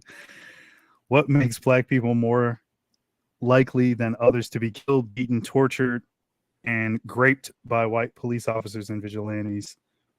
Oh, do I have to read this? This is so fucking stupid. Okay. Only because I know where it's going. It's so ridiculous. Come on. Okay, how about the third paragraph that starts with the short answer? Yeah, because that at least gets more to the point. Read that. I just fucking hate race propaganda and like, oh, we're oppressed and all this. I hate that shit. The shorter answer is that we are dealing with a culture of domination. It is a culture that thrives on the sexualized demonization of Black people. Two examples of this are Ridley Scott's Alien, which comports the trope of Black women as alien breeders. and Predator, written by brothers Jim and John Thomas, that riffs on images of black men as dreadlocked, violent superhuman. All right. And you got some George Floyd stuff right below that. And how did, oh my God, this is the type of shit that just annoys the fuck out of me. That's why I never read any of that stuff. Like, I saw like headlines and I saw people reference it before, but I would never waste my time like actually reading this entire thing. It makes no sense. Can you read this first sentence? Just this first sentence. Let me zoom it back in again. Is this Ridley Scott's Alien? Ridley Scott's Alien franchise, with its vicious and endlessly breeding carbon black alien mother, came at the height of neoliberal experiment and in the U.S., especially an all-out assault on black people. So is it, Mark? God, where are we reading this crap from? What's this website? No, this is here's the sad thing about this. Let me go to the bottom.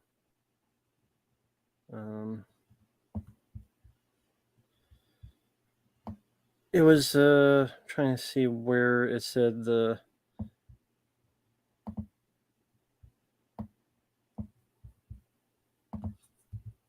an associate professor in the sociology department at Brock University. It's not just some random YouTuber or random. This is a professor teaching kids at colleges. Earned his BA. He's got a PhD. Earned his BS. So he's an educated idiot. Got it. Okay. Apparently earned his BS too. Yeah. See, that's the thing. That's the scary thing. Is folks who think in this terminology are teaching people. If this is how people think, why are they teaching people who are there to learn? Mm-hmm. That's just me though. Makes you think. Yeah. So is this racist, Mark? Alien and Predator films, are they racist? No, come on. That's ridiculous. As a black man myself, I can say it's not racist either. So it is not in any way, shape, or form. In my opinion, isn't he racist for comparing that race of people to disgusting creatures from space? Well, I guess he's black, so he could say that about black people, I guess. So I put that up because I think some people would think I'm making that up.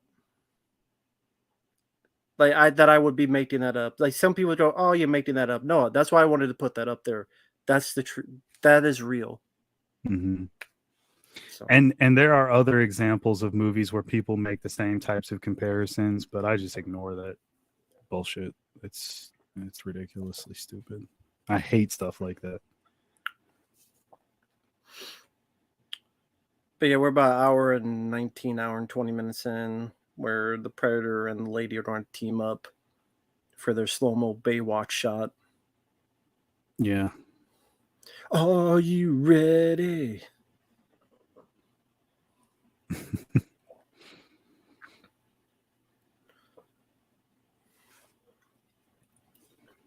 So is there no blood in the skull? Didn't that melt his blades earlier? Okay, there's only slime in the skull. Got it. I guess. But then hits shoot its head and acid blue everywhere. Exactly. And aliens eat this with the shotgun. Mm-hmm. Or what? How did that acid get on Hudson's arm? If it's just slime in there. He's changing the mythology. for AVP. Or he didn't watch the films like he said he did, as he saw once like years and years and years ago, not as many times as he said. It's like, oh, I got a job, and hopefully there's gonna be other jobs. Mhm. Okay. It's like Winston, Ernie Hudson from Ghostbusters. If there's a paycheck involved, I'll do whatever. I'll say whatever you want me to say. Yeah.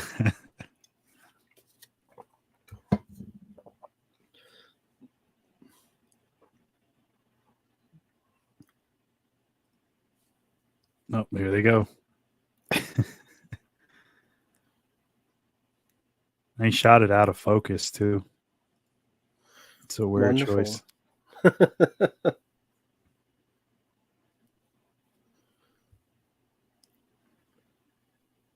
Well, I mean, including end credits, we have like 27 minutes left. Mark, this is the exciting finale now. Has it been fun so far? Honestly, the best stuff in the movies probably happened already. And The one no, it has fight? not been. Yeah. That's the thing. Okay, in all seriousness, it's been 80 minutes, right? Mm-hmm. You've gotten like one fight. If you want to call him cutting the head off a fight, I guess two. But one fight, one battle, I should say, one battle, one fight. It's all you got in 80 minutes. Mm-hmm. Is that what people wanted in an AVP film? I certainly did not. But that just, like we talked about that at the beginning for the different environments when we both saw these in the theater, like night and day difference completely. And that's because this is not the exciting entertainment vehicle that it should have been. It should have been pure entertainment, and it just wasn't. From start to finish, it should have been, he should have went all out. But I mean, we have what we have. I don't think they'll ever go back to the AVP well. I think they learned their lesson. Because like Requiem did really bad, right? Yeah. Yeah, that's what I remember. Very bad. Your question, General, I don't know. If it's still in the movie, I don't know. If Van Damme, I don't know. Yeah, the Predator scanned the guy and saw there's an alien in him, but they didn't do it to the other Predators when they took him on the ship or put him in a container. Again, it's not a well-written script. Mm-mm. It makes me think that they just took the first draft that he made, that he wrote, and they just went with that. Thank you, Bobby. Go ahead off to bed. Have a good night. Have fun watching your favorite film of all time. Yeah. Thank you, man. Have a good night, Bobby. Later, Bobby. Thank you for your kindness as always, man. Thank you. Really appreciate it, man. Good guy.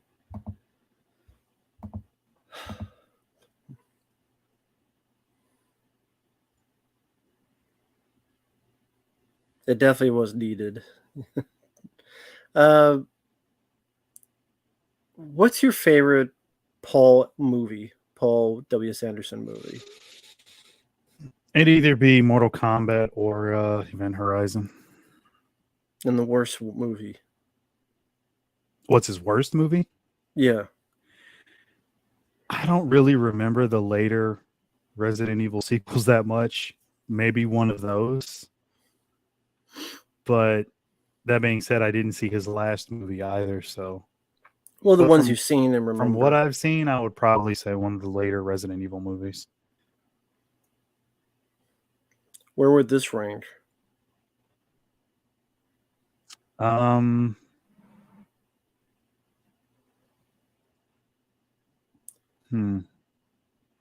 I think Resident Evil 1 is better than this movie.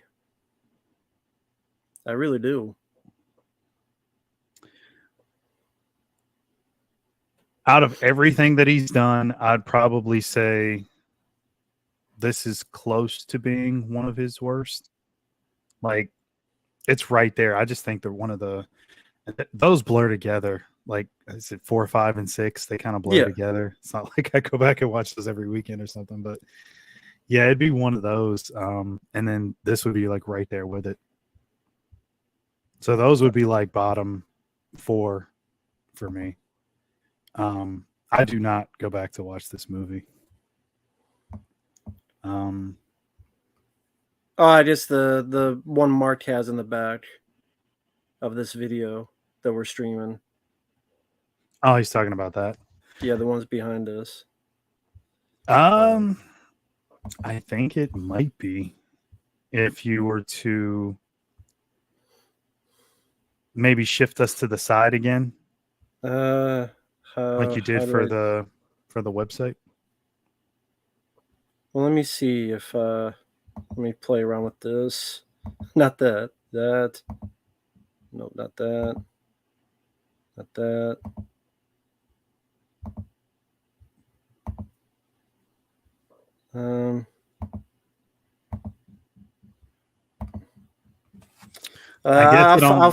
I'll find something, but it's going to take over the screen though. That's the thing. If I share something, that's only when I shared something that went to the side. Yeah, I guess it'll go there very briefly, like a full view of the background image. I could try. Let me find something. I'll find something.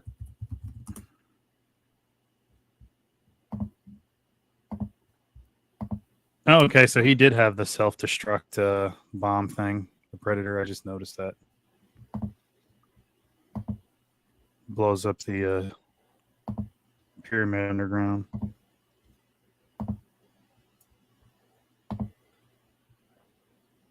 See, but if I do that, it takes us out.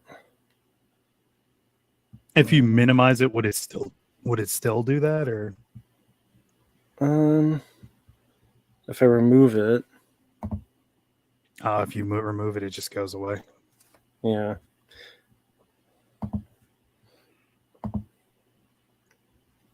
Unless Mark wants to share the picture, like if it's on a website or I don't know. Like I said, I don't know how to do it. Sorry, PREDMINATOR. Yeah, I mean, if I'm not sure how I would do it.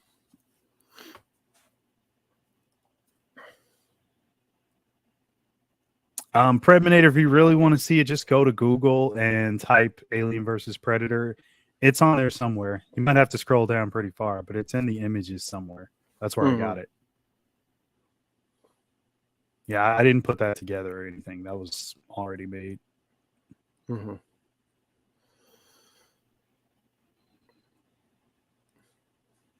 But will they be holding hands together while Like a Prayer is playing in the background?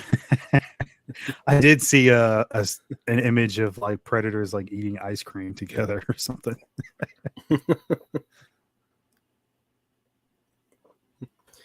His face does look like shit. Yeah, the Predator. It's so awful looking. Oh wow, yeah, that's terrible. That's very plain Jane compared to like what it should look like.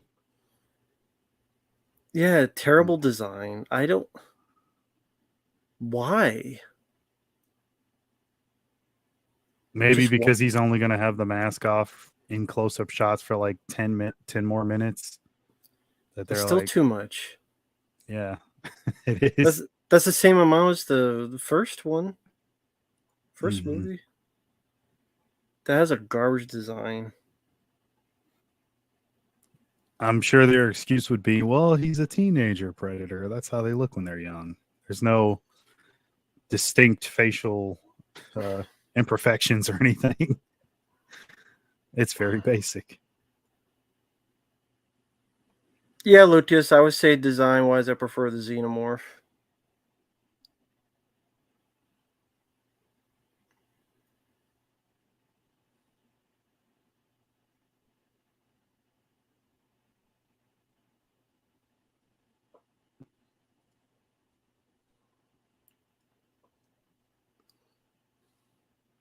Did any of these moments get like a big applause or anything?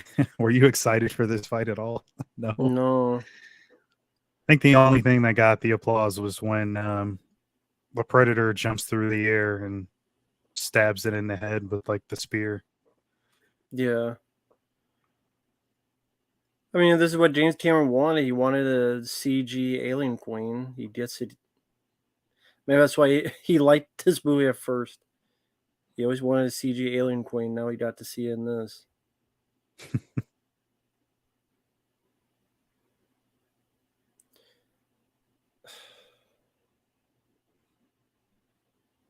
I just remember looking at this going, this is like, just really didn't care.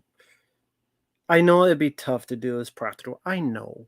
But it just, I did not care for the way it looked. Even in 2004 in the theater, I went, I don't think this looks that good. Well, I'm a firm believer if like you can't do it and make it actually look good, don't do it at all. You could have easily changed this up to be something else, or you could shot a lot more close up stuff. I mean, do we need to see the queen running through, what is it, like an open field and chasing her around?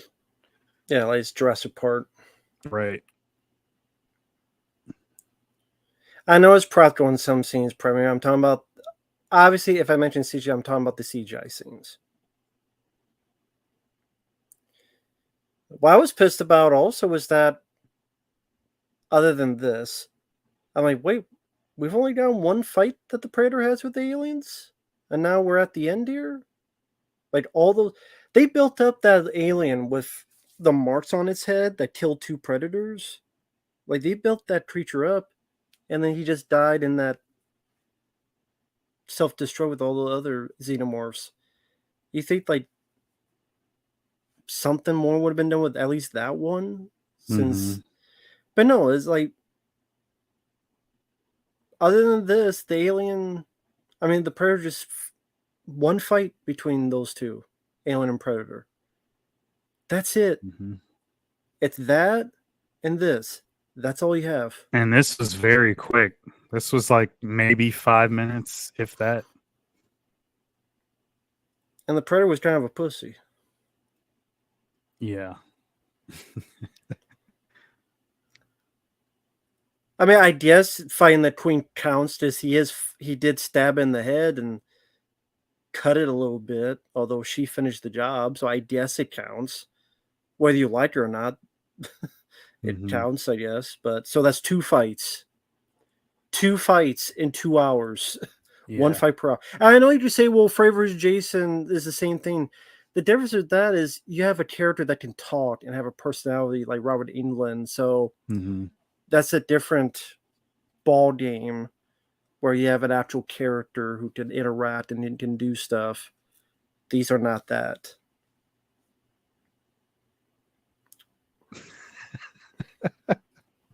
What? That's just the fucking feet, man. Like, it's so fucking stupid. Like, he just looks like shit, man.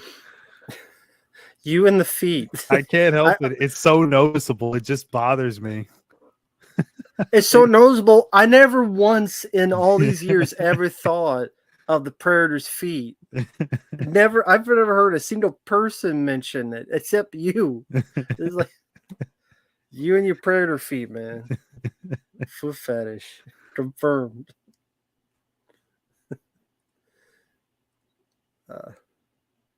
Yeah, so they could have scanned him right here, but they don't. Because they're stupid. Yeah. Yes, Lucas, they're fine on Earth because in the Arctic, the Predators have this training ground for young Predators to fight Xenomorph, and if they win, they're promoted. In the script, the grid alien made it out of the pyramid into the final battle, but was cut out. Well, that's a good idea. Build that up for nothing. That makes a lot of sense, but that's this entire movie. Yeah, and yeah. I think in the comic she goes with them. So what do you think is in Lothan after watching this again? Her performance, or as a character? Forgettable. I'm just being honest. No, I agree. I agree.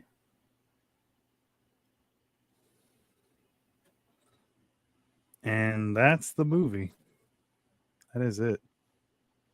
Yeah, and then the chest bursts are gonna pop up, and Mm-hmm. that's it.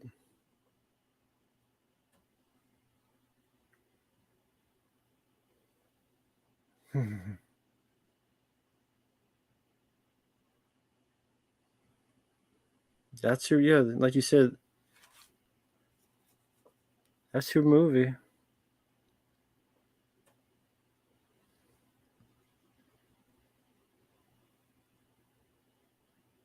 Here we go.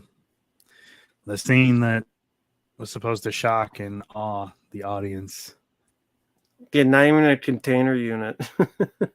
No.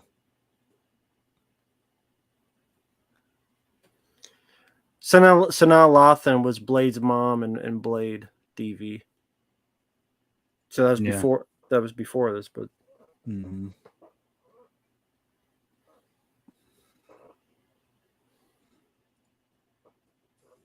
That's it. It's over.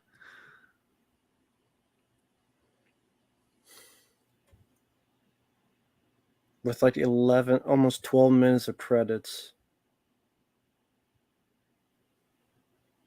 With nothing, and I'm pretty sure there's no like end credit sequence or anything. Just that one little cliffhanger with the chest burster No, there coming isn't. out. Yeah. Okay. Because I flipped through it earlier to see it worked, and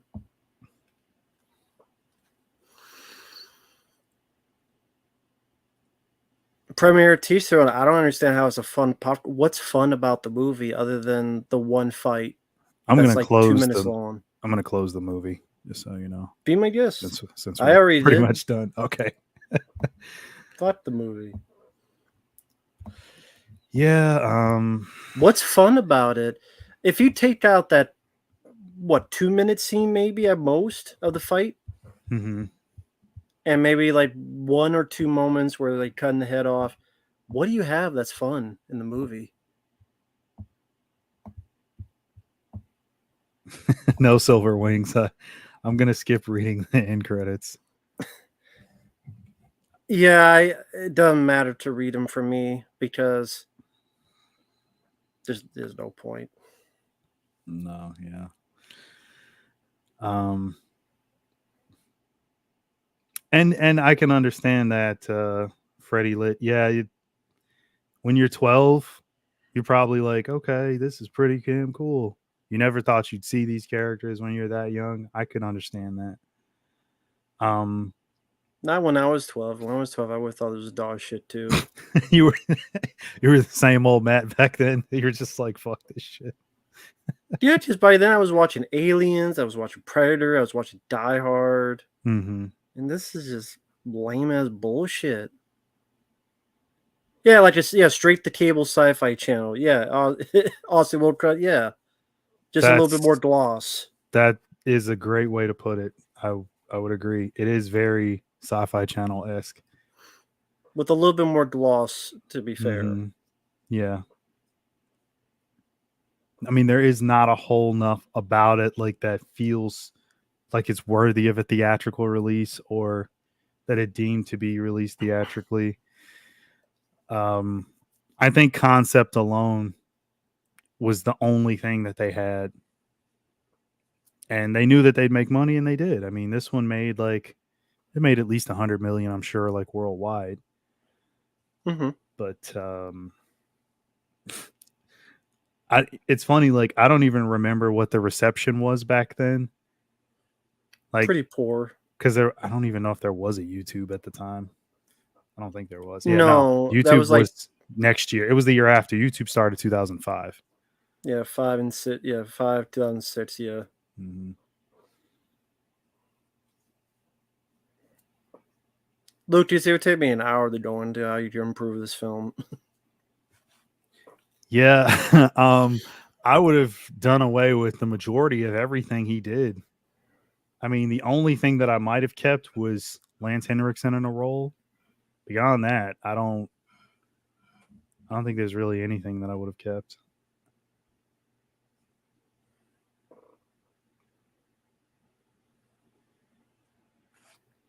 Yeah, Austin. I remember seeing because the Peter Briggs thing was like 90, 91, somewhere around there.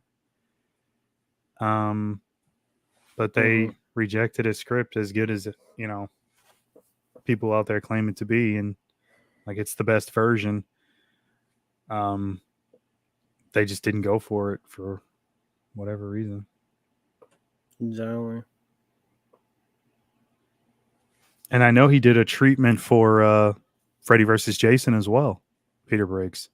That Mhm. that one didn't get made either. So like, but I think he found his success. I think with the first Hellboy, I believe that Mm. was what finally got you know made. But fuck, man. Take care, DVB. Thank you, man. Yeah, thanks for that, man. I appreciate that. Yeah, I Yeah, do like the movie. that became Fox's MO, Predminator. That's like what they became known for, was just, and that's every franchise, not just this. I mean, I've said it a million times on here. Look at all the franchises that they ruined. Very few started out bad and then became good, but it was usually the other way around. They started out good and then they just progressively got worse. Yeah, I don't give a fuck about Alien Romulus.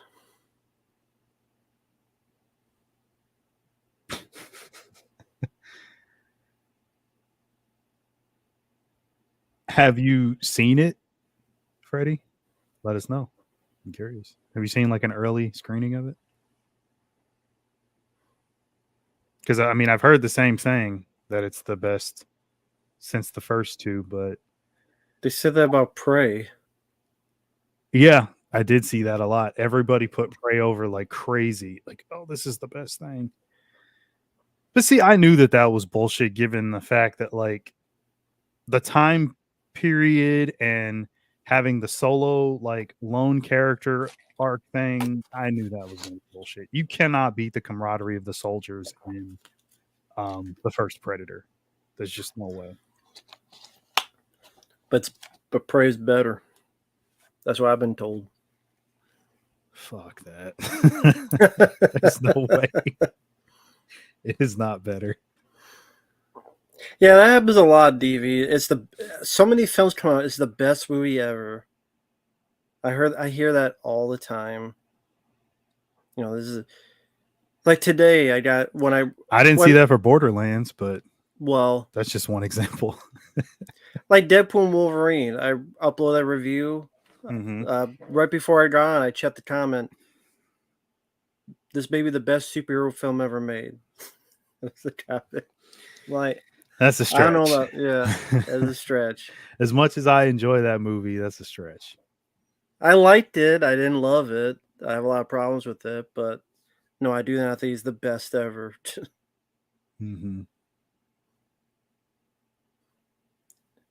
Freddie saw an okay. Oh, sorry. Go ahead. You could go. Freddie saw an early screening. I thought it was well made, but movie has so many homages to the first Alien that it doesn't really differentiate itself from its in a unique way.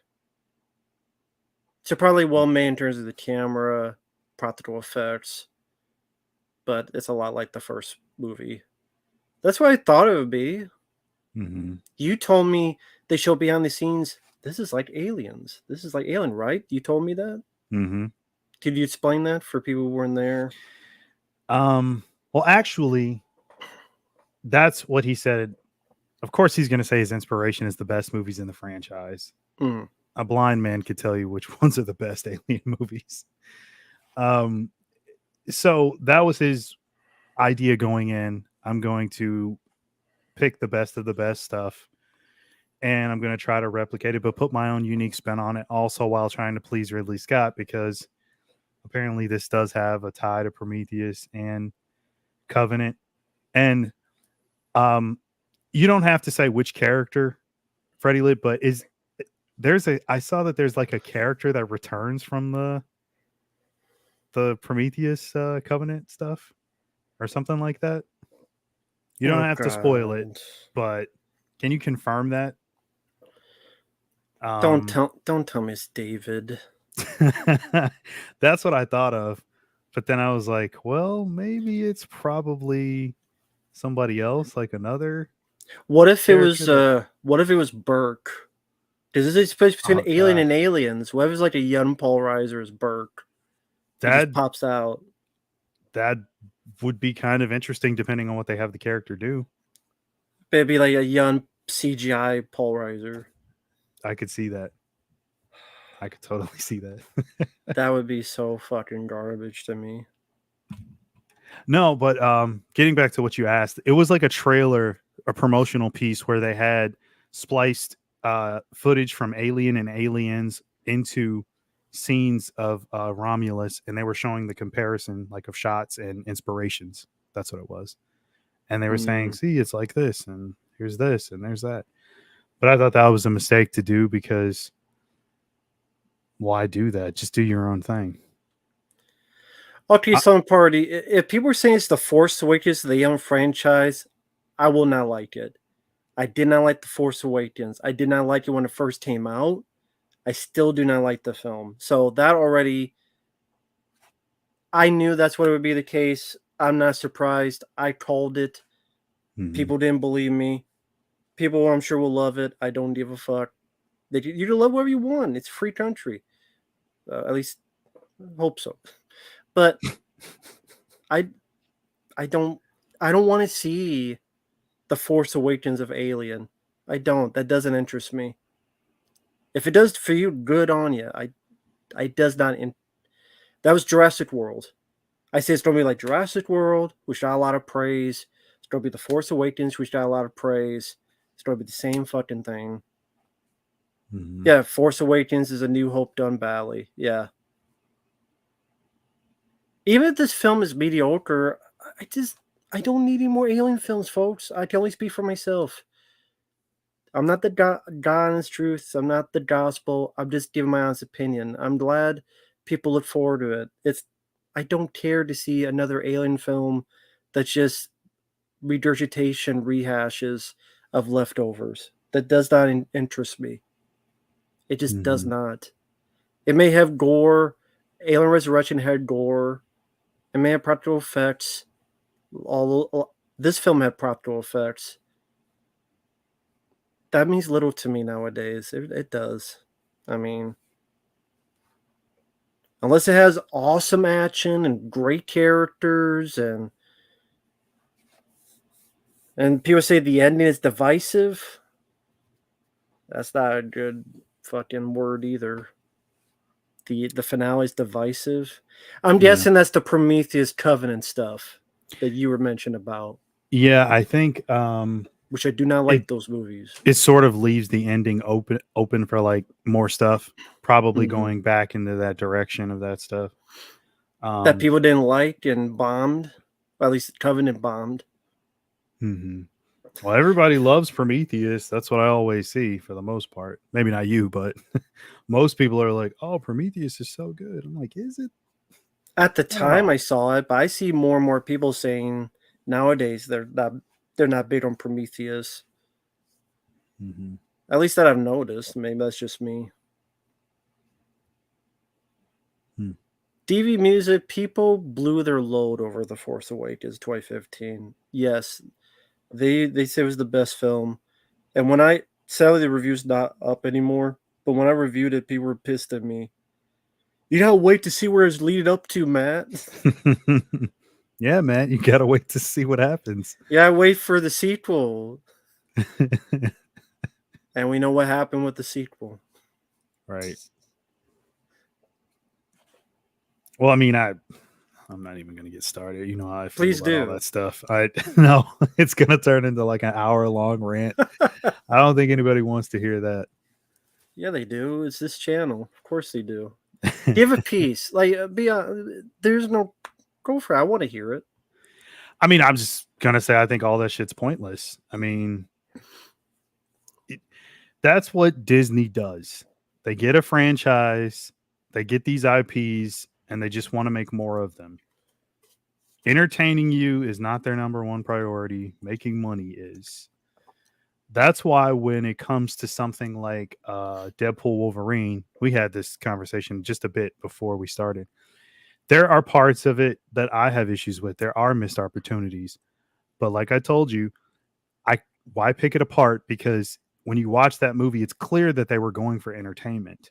I'd much rather the filmmakers and the creative people involved go for full on entertainment. Maybe they pass and do a good job, or maybe they fail. But the point is that they try to entertain.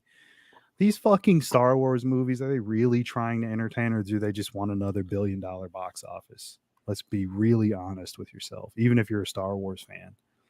How much more story is there really to tell in that universe? And that's coming from a guy who's admittedly not a big Star Wars guy, but come on. How many fucking spinoffs, prequel, TV series do they need for something like that? At some point, the story is over. You don't need a solo movie for every character. You just don't need all that stuff. They did a solo movie. I know. Han Solo. They didn't need that either. But again, people that like that stuff, cool for you. I'm glad you're getting your fix. You love everything Star Wars, good for you. But to me, it just looks like they're just churning the money making machine on a franchise like that. They know that's like a passionate, hardcore fan base, and they're gonna turn it up. But you got the Skeleton Crew coming out. That's like a bunch of kids out in space now, like the Goonies or Stranger Things, and they're lost on the ship and they're lost out there, and Jude Law finds them, and it's about a bunch of kids. It's called the Skeleton Crew, Mark. They're doing those stories. That's meant for entertainment, right? Yeah. Yeah, Boba Fett. Yeah. It's never ending for Star The Acolyte. Wars. That shit is never over. And I mean, none Lucas did over. what? Technically one movie, and then the other people like. Well, he did the 3 prequels. Oh, don't get me started on that stuff. We don't need to go there either. But I mean, it's just more stuff is all it is.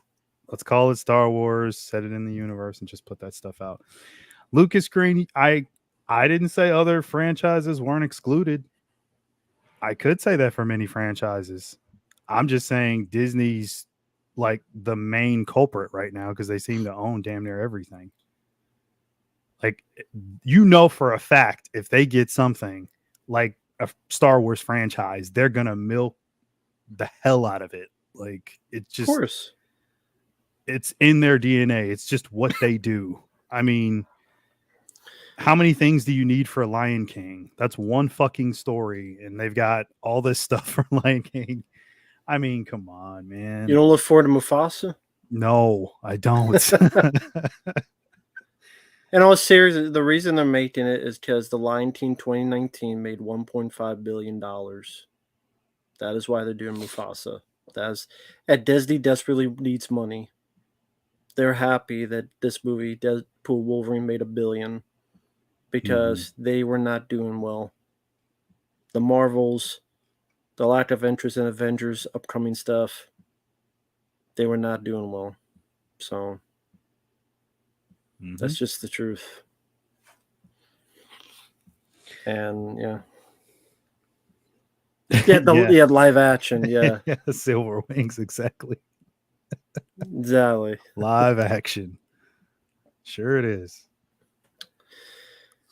No, I would not. The only way I would see a Jar Jar Binks spinoff is if it's like The Usual Suspects. If the whole time he was Kaiser Soze, and he caused all of this, and he's part of the Sith, and he made it all happen, and he's like a secret evil Jedi. Even it's like Mario Van Peebles in Jaws 4. The accent was fake. He just turns it off. He has no more accent anymore. He's like, what was that show? Surprise, motherfucker. He just comes in. Dexter. Yeah, it just comes in, and I watched that show, Mhm. but other than that, no.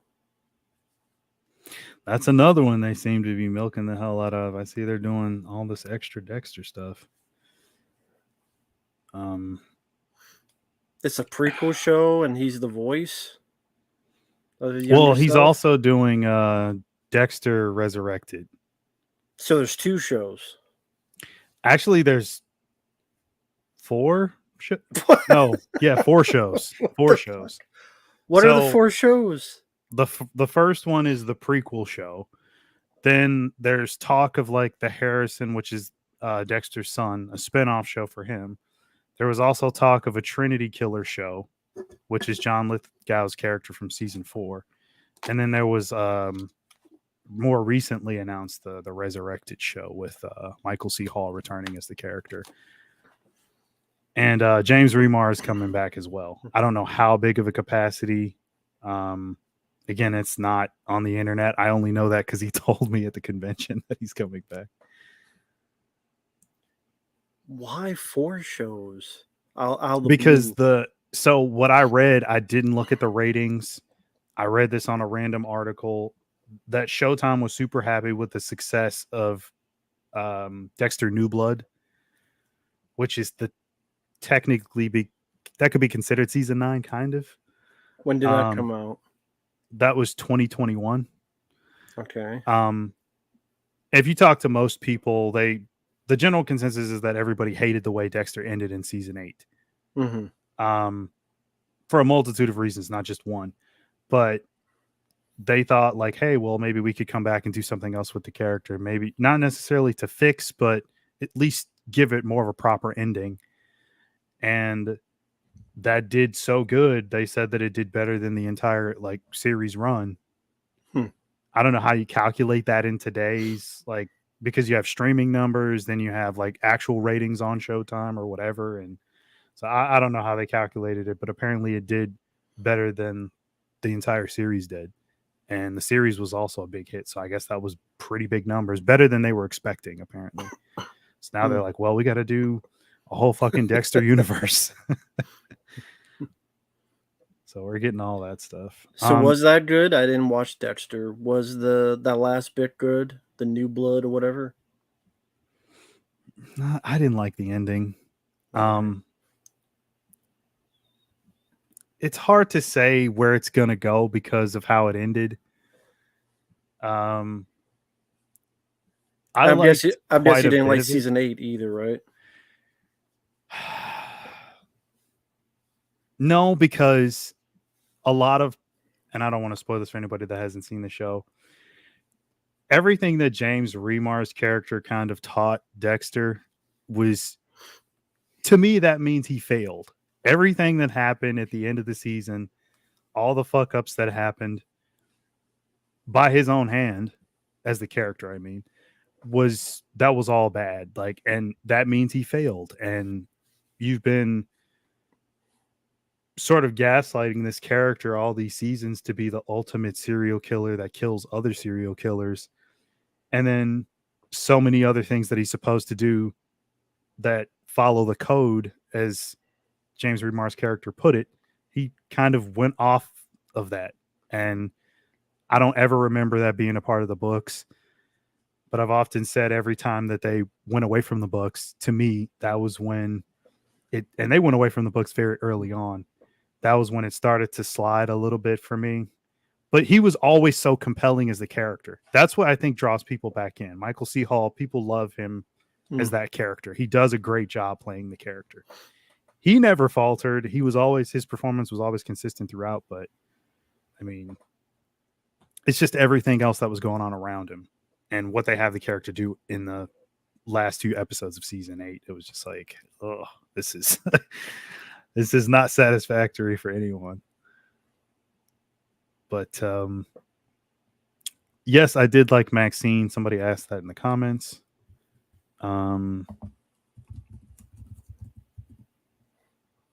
Yeah, Premiere, that'd be cool. You mentioned other choices. Yeah, feel free, man. I'll be fine with any of those. I'm down for any of those, man. Those are all good movies. Predator, I would not mind doing that because there's a different perspective to do with. I'm fine with doing the same movie again because you did a different perspective because you were different people. So I'd be fine with that, Mhm. Predator. I don't mind watching good films again as well. That's always fun. Good films with all you guys in the chat and Matt here. It's always a really good time. And I think we do the best that we can to make the commentary somewhat interesting or watchable with Hmm. movies like AVP or anything else that isn't good. Yeah. Thank you, Lucas. I appreciate the kind words. Speed 2. Now there's one that would be really funny to do a commentary on. That would be a funny commentary to do. That really would. I need to make that my new avatar. What? The faces that Defoe makes in in Speed 2. Any one of them, like the crazy eyes faces that he puts on.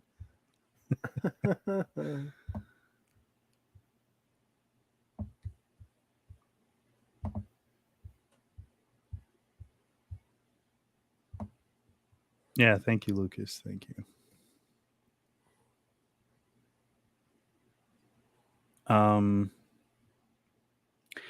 I'd be up for that too. Deadpool and Wolverine commentary. Who mentioned that?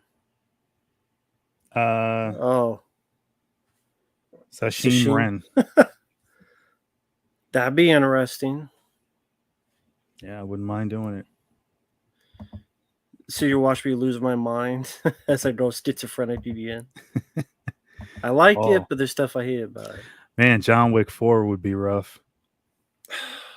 That'd be because like that movie's so damn long too. But yeah, everybody else loves it except me.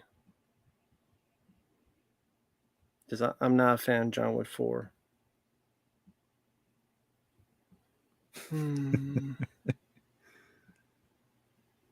As far as Deadpool Wolverine goes, you were talking about it earlier. Yeah. Is there anything in it that okay, what was your favorite thing in it? Yeah, let's talk about Your Deadpool favorite scene? Wolverine. Why not? I mean, I did the review. Let's talk about the movie. What was your favorite How long moment? can you be on? Just want to make sure. I'm good to go. It doesn't matter Okay. till So whenever. what was your question? Sorry. What was I your just favorite moment or scene? the intro when it was over. No, just kidding. I would say the fight in the car was cool. That was fun. The bit with Hugh Jackman viciously and viscerally talking Deadpool down in the car. I did like the Mhm. line, "You can't even keep a relationship with a goddamn stripper." That was pretty funny. Uh, like those are definitely two highlights. Besides, again, everything I like, there's something that pissed me off. Like that What's the saber. one thing that pissed you off the most? It's hard to say the most. The Sabertooth non-fight that ended in 0.0085 seconds. I gotta say, I was very shocked by that because, I mean, even in the movie, in the scene, like they built it up a little bit, and Which I was worried because that means they're gonna go against expectations, which mm-hmm, is the new thing to do nowadays. mm-hmm, Because that's clever yeah. when that's fucking annoying a lot of the times, honestly. I'll let you get back to it in a second. Hold on though. Yes, please for that. Yeah, I like that film, sure. I do too, and yes, I like Warlock 2 quite a bit. It is very dated when it comes to those effects at the ending, but and a couple more throughout because there's like a lot of telekinesis CGI stuff in there. But I still enjoy the movie. I grew up with that one. I could totally admit all the flaws, but I still enjoy it. I haven't seen Warlock 2 in a long time, so it'd be like watch it first time again. Yeah, it's like Julian Sands is on his Infinity War quest of collecting all the stones in the movie. And yet, Premiere, I would love to play Alien Isolation again. So if that's ever a case down the road, please feel free, man. I would gladly do it. I love Alien Isolation. But yes, rest in peace, Julian Sands. Yeah. Yeah, for sure. That was really, really sad. Always hate to hear about stuff like that. So when you saw that scene in Deadpool Wolverine, like, what was your first reaction with the Sabretooth head? I knew it was going to piss off a lot of fans. That's the first thing I thought. I'm like, whoa, people are not going to like that at all. But I would have to put that on the list as one of those missed opportunities. I think we both agreed that there are quite a few missed opportunities. And when if you think about it, Wolverine doesn't kick a lot of ass for most of the movie. If you think about it, other than Deadpool's. Just Deadpool, like, he doesn't fight the TVA agents, which I think that could have been something Wolverine did. And that battle with Blade and Gambit, you don't see Wolverine do anything. He's like in the background, but he's like blocked and you don't see anything. When Johnny Storm gets killed, Wolverine doesn't fight anybody. He tries to fight Nova, but he gets shut down. He does his ass kicked, not kicking ass. Other than the ending with all the Deadpools, that's the only time. And Deadpool, either Deadpool himself or other Deadpools. That's the only people he. Yeah. And that was disappointing to me. Yeah. I wanted to see him go to town on the agents. Like, you see Deadpool doing all that with the claws. Now let Wolverine. Let me show you how it's done. And then he does the stuff. And a scene later. So you have the compare contrast. This is how Deadpool does it. This is how Wolverine does it. This is how someone who does it, who knows what he's doing with the claws. Like, you could have had stuff like that, and they didn't. Because Sean Levy's a fucking idiot. Sean Levy's a fucking hack. He's a fucking moron. He's the guy who did. I don't mind Night in the Museum, but I don't look at that because of his direction. It's because of the cast or the special effects. Free Guy. Maybe you like the novelty or the idea or the cast, but it's not because of Sean Levy's direction. I was going to bring up Free Guy. I do like that movie. There's a lot of things to like about it, especially if you're a hardcore gamer. And Taika Waititi, that's probably what he's like in real life. I remember when he was on Twitter and he was talking about doing the next Thor movie, and everybody was like, "No, you're ruining mythology." And he was like, his response was like, "I'll fuck up the whole Thor mythology." He said something like that, and I was like, "Is he crazy? Like, this is your fan base." So I've always kind of thought of him as like kind of a douchebag in that way, or just very much self-entitled. I could be wrong, but that's the way he comes off. No, I think you're right. Yeah, I think Free Guy's fun, but I haven't seen too many other ones from Sean Levy. I mean, I know Night at the Museum, but it's been ages. Real Steel with Hugh Jackman, that was one of his, right? Yeah. Barely remember it. Don't for remember good reason. For good reason. I'll take your word for it. It's a movie where he literally tries to sell his own son for money, but then we're supposed to buy it as his good dad-son love story by the end. When he literally tries to sell his son for cash. And it rips off Over the Top with the father-son bits. Big Fat Liar, yeah. Yeah, I remember Big Fat Liar. That's the guy that did direct your Deadpool 3 movie, yeah. Guy did Big Fat Liar. My, how he's come a long way. Yeah. He's got $1 billion movie, not because of him necessarily, but at all. Anybody could have made that movie. I think would have made $1 billion. Probably, yeah. Well, maybe not anybody, because there are some real. I wouldn't want Uwe Boll's Deadpool Wolverine movie, but I know what you mean. Yeah. We were talking about Deadpool Wolverine. I keep getting so like sidetracked. I'm trying to read the comments and then talk about that too. Trying to think of more issues that I had with it. Mm-hmm. Oh, actually, before I list that, I got a really good question. So, obviously, we like seeing Blade, or maybe even Elektra if you're a fan of the character. But fuck would Elektra. you? Fuck Jennifer Garner. Didn't give a shit about her movie. I like Daredevil. I like the Daredevil director's cut. Mm-hmm. Don't give a shit about Elektra. Don't give a shit about Jennifer Garner. I wish she didn't need to be in the movie. No one gives a fuck about Jennifer Garner's Elektra. Like, there's so many other people could have picked. It was funny that got a reaction, and I was like, people know who Jennifer Garner is? Everybody gasped and like, ooh and ah in the theater. And I'm like, okay, I guess she's got some kind of fan base, or at least people remember the character. If those characters weren't in it, would it have been a much better movie?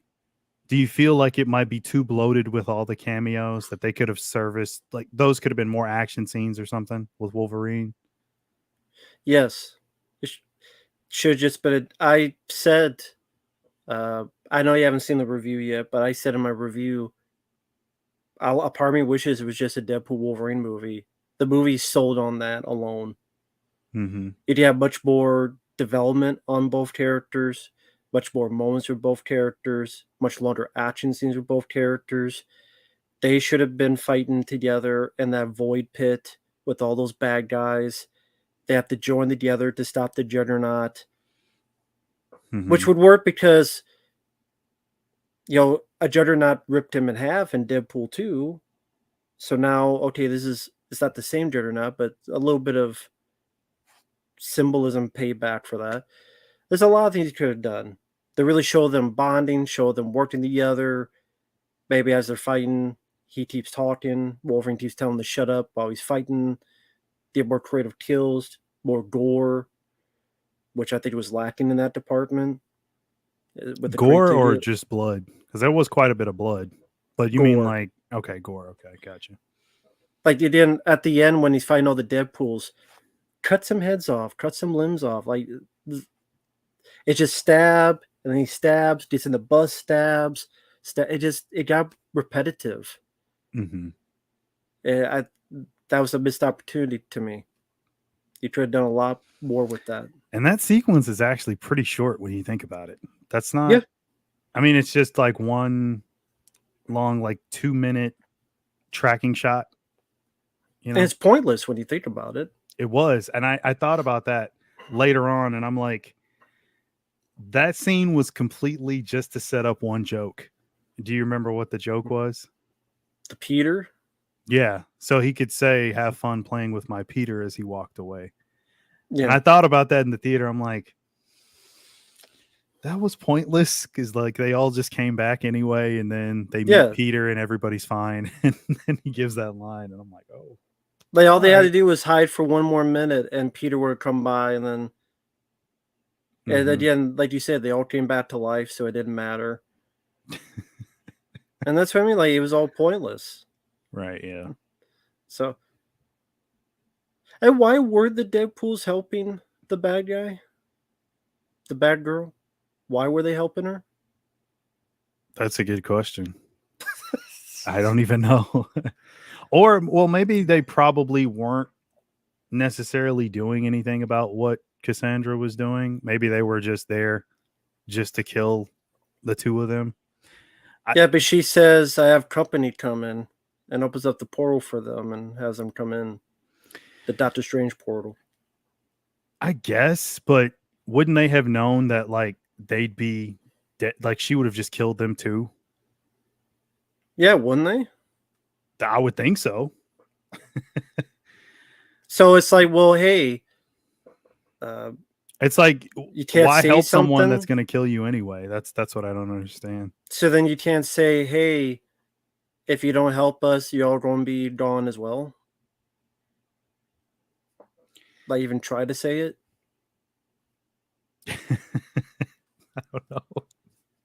It's kind of weird when you think about it. Yeah, breaking Yeah. it down, it is very weird.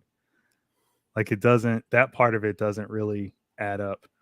It was literally just an excuse to get them to fight nonstop, like, you know, in that scenes, at least shoulder to shoulder. Because up Sashimi, until that point, they really hadn't yeah, just fought shoulder to shoulder, just the two of them. right. They Yeah. hadn't. That's what was disappointing. There should have been more scenes of that. Sashim, never in the movie did they say they're scared of her. Never in the movie at all. And they don't act scared. There's no reason for them to be scared. They can't die. Like in that way. And there's a bunch of them. Since it took like 2 of them to stop the thing, now if there are like 100 of them, there you go. I mean, so I'm sorry, Sashim. It just that's not in the movie. Anyway, It's a fair point. Yeah, there was a lot more that should have been done, that could have been done. I mean, but I was still entertained by it, and that's more than I can say for like any Marvel movie in like the last 6 years or so. So I could see why people give it such high praise. I don't agree 100% with them, but I will say it did entertain. Yeah, I mean, and it's funny. You look at, we were talking about the cameos. Did you see like there were supposed to be a lot more? There were going to be a lot more cameos than the ones that we got. Like, yeah, like I saw one today with Storm was supposed to be in it, but I guess he didn't ask her or something. right. But Blake Lively did ask her, but I guess Ryan didn't formally ask her. I saw the one about Tony Stark coming back. And I saw the writers. I always call them the Zombieland guys because that's like what they mostly blew up off of. Brett Reese and Paul Wernick. They talked about like how there was a ton of like other things that they didn't do just because they couldn't make it happen. One in particular was like all the Avengers were going to be in the room at in the opening scene when he's trying to become an Avenger. And he was going to have a sequence where he sort of verbally tore down every character and talk shit to them because they wouldn't let him be an Avenger. So stuff like that. I mean, if that's all just building up to him joining, which inevitably and more than likely is, we'll see him in Secret Wars or whatever. I guess it's okay, but even that came out of nowhere. Him wanting to be Avenger. Where did that come from? Yeah, I mean, that's what I always liked about Deadpool 2 was him trying to do X-Force. I always thought that was a great idea for a sequel. But then, yeah, the Avenger thing, I guess since X-Force fell apart and it's no more and it's never going to happen, he's like, well, I got to go for the next best thing. We mentioned this when we're off air. I said, why is that guy Shatterstar still alive? Right. When they'd be, oh, he did not go back to save him at the end. He only saved that guy Peter. I know because I rewatched Deadpool 2. And plus, he didn't even like that guy. But you don't have Domino. You don't have Cable. You don't have the kid Russell. But it's Adam and he's talking about my family. Anybody in this picture. I'm like, well, Cable's not in that picture. Domino is in that picture. Russell is in that picture. But you're saying that's all the family you have? But nah, it's been a while since I've seen Deadpool 2. You might remember this more. Doesn't Cable like go back to his timeline or something like that at the end? He stays. What happens to him? He stays? Okay. Because his last juice he used to go back to save Ryan Reynolds. Right. Because he put the thing in. Yeah. And then Deadpool goes, well, you can't go back. He's like, I'll stick around, see if the place doesn't get fucked up too much. Now he mentions Cable in the beginning and Josh Brolin wanted to come back, but they told him no. Maybe it was budget reasons. They had $200 million. It's half's going to Hugh Jackman though, for his return. You don't need Shatterstar. Give Shatterstar's money. the fucking table. Or Domino. Where's Domino? Yeah. Where's the Kid Russell? Where anybody? All those people in Deadpool 2, where are they? Yeah, I mean, because those characters could have replaced. While I liked seeing Wesley Snipes back, it could have been his character or Gambit or any of the other characters. Those characters I would think have to show up either in his next movie or like the next Avengers movie. Supposedly. I'm pretty sure they will. A friend of mine had a theory that everybody's going to show up in that one. You're going to get Lou Ferrigno Hulk. You're going to get Lundgren Punisher. You're going to get everybody, which would be pretty interesting to see if they did do something that crazy. Sashim, you really think Pyro, a character no one really gave a fuck about, is going to overpower Johnny Storm from the Fantastic Four? Give me a fucking break. That pissed me off too in the movie. Like, Johnny Storm is such a bitch that Pyro overpowers him when they're both into fire.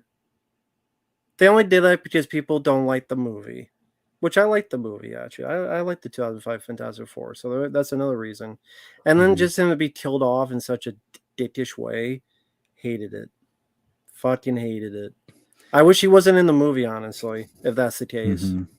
To me, it was a disrespect to... That's why I don't get how it's a love letter. It's a love letter, but they shit on Fantastic Four Johnny Storm. They shit on Daredevil because they mentioned Daredevil's dead, and Jennifer Garner's like, oh well. So they shit on that. Yeah. They killed the Punisher off screen. Whichever Punisher was. I was thinking that, did they say... I don't remember them saying which one it was, right? No, although someone said Punisher 89. But I don't remember them saying which one, but I don't like that. I'd rather have seen Thomas Jane Punisher than fucking Elektra. Yes. 100%. I mean, it was obviously fan service, but yeah, I mean, you could have done some... I mean, just Wolverine being in it is enough fan service to me. That's what I mean. Like, you didn't need all this other stuff. It was cool to see Blade. It was cool to see Gambit. I like that stuff, but did you really need it? In my opinion, no. I wanted more of a Deadpool Wolverine movie, not Multiverse of Madness Part 2. Maybe that's why. Now, it's better than Multiverse of Madness, I'll give you that, but that's the thing. I wanted Deadpool and Wolverine, them together, as that's all you needed. Like a buddy movie. Like Tango and Cash, like Lethal Weapon, like those movies. Yeah. I didn't need all this other stuff to just pile on down. A lot of it's like, it was always fun to see, but that it takes away what the main focus is. I mean, that surprised me when he was Johnny Storm. I mean, I think they kind of fooled everybody for like a split second. Especially with having somewhat of the Captain America colors on him. You had the red, white, and blue on him. So it kind of led you to believe, oh, it is Captain America. Then he does the flame on. That got a huge reaction in the theater. Which he immediately becomes a bitch and then dies. Yeah, he kind of becomes like the brunt of the joke in a way. And I wouldn't have minded that because everybody's sort of made fun of in a roundabout way. Everybody becomes the brunt of a joke. But then they still have their comeuppance for whatever, villain or whoever they're fighting. And he didn't. So that was disappointing to see. I mean, hell, she could have skinned any one of the other minions alive to showcase her power in that way. It didn't have to be him. So, right. Yeah. That was weird. I mean, I I don't think Pyro's ever been that powerful where he could just completely drain all the fire from Johnny Storm. I get what they're going for, but I mean, if you really get the nerds talking, like, and I'm one of them, like the comic book nerds into it, we're going to have, year-long debates about why it's like WWF, like when they brought Steen in, and then Steen was just a jobber. Yeah, Just we're pretty so much much. better. Marvel's so much better than Fox. WWF is so much better than WCW. So Mm-hmm. Neo Punk, I said that in my review, man. Deadpool and Wolverine. Feel free to watch my review. Yeah, I mean, I'd go Deadpool Wolverine as well. Um, I like Deadpool 2 definitely more than the first one. The first one's my least favorite. Hmm. Um,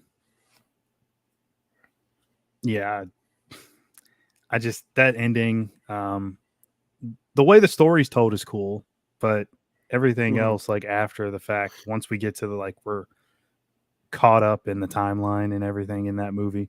So where he's not like telling everything that happened to him in the past to get to the point of being Deadpool, doing Deadpool stuff. I'm Mm-hmm. just like, yeah, you're kind of losing me here. The third act is not that great in the first Deadpool for me. And you know me, I can't fucking stand. Let me take the girl hostage so he can save her. Be more creative, man. Like, come on. That I don't know. That's just so lazy to me. Like in this day and age, maybe back in like the 80s or whatever, in the 90s, when that was like more of a relatively newer concept. And it didn't happen all the time in action movies. But dude, we're like 50, 60, 70 years into like action movies. Like I think we can do something else. That doesn't Mm-hmm. always have to be the way that you end it. What's up, Grand Theft Ruben? Either.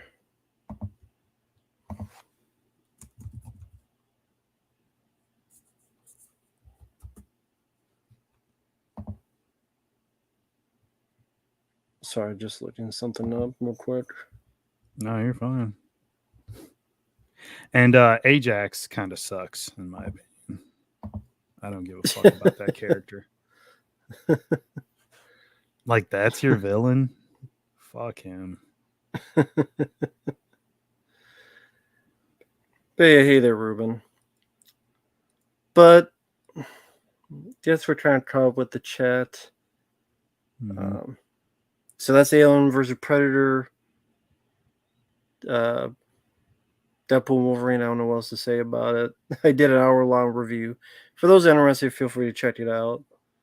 Like I said, it's a film I like, but there's a lot of stuff I don't like. I think there's a lot of missed opportunities. The villain sucks. The Agreed. didn't give a shit about her. Yeah, what do you have coming up, Mark?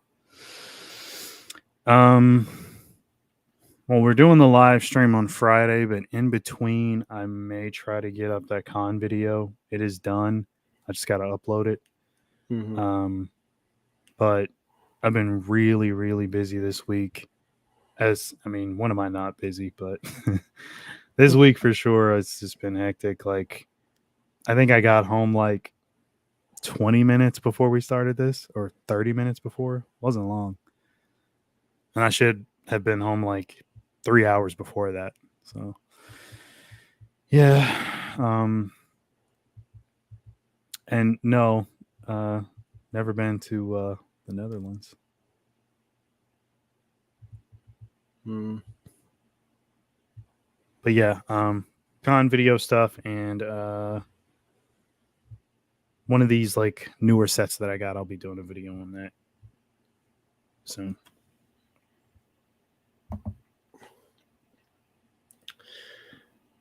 As for me, I guess tomorrow I'll be back streaming with Fabio.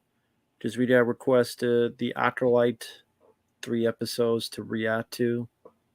Mm-hmm. So that will be fun Nice. to watch another Star Wars TV show. And then apparently Friday on Dead Pit, we'll at 9 p.m. Central, we'll be doing the Just Me and You will be with Uncle Bill on the Unheralded Horror Films Fangoria list. Mm-hmm. More reviews to come. I'm sure by this point people were seeing Alien Romulus early screenings and don't give a fuck.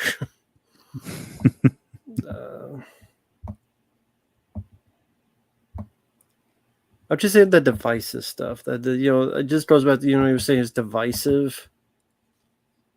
What that could be. If it's like Alien, like Prometheus Covenant stuff.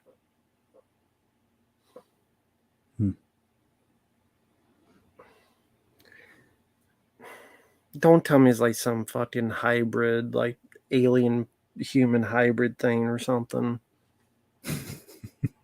Like alien resurrection bullshit. It probably will be. Which would be like, oh, well, yeah, this was done, because are they like those guys with the liquid, the black oil, and then like the fucking shit, so. Well, you compare, it's the same, you want the same thing? I'm like, it's still the same thing. Fucking Alien Resurrected with the Chupacabra thing. They did that shit too. Anyway. Yeah, I'm still playing the I beat the Wolverine game. I'm gonna upload more before I go to bed of that gameplay. That was a fun game. Yeah, X-Men Origins Wolverine is a very good game. Very good game. You ever play that game? I have. It's been a long time, but I do remember that one being one of the better ones. Yeah. Yes, I've seen The Fugitive, and it is a fun movie. Very cool. Shot on location too, Chicago. Oh, cool. Yeah. So thanks for watching, guys. Take care. We'll see you guys down the road. Thanks, Bart, for it was a lot of fun once again hanging out with you. Thank you for having me. Thanks to PREDMINATOR for the request. And absolutely.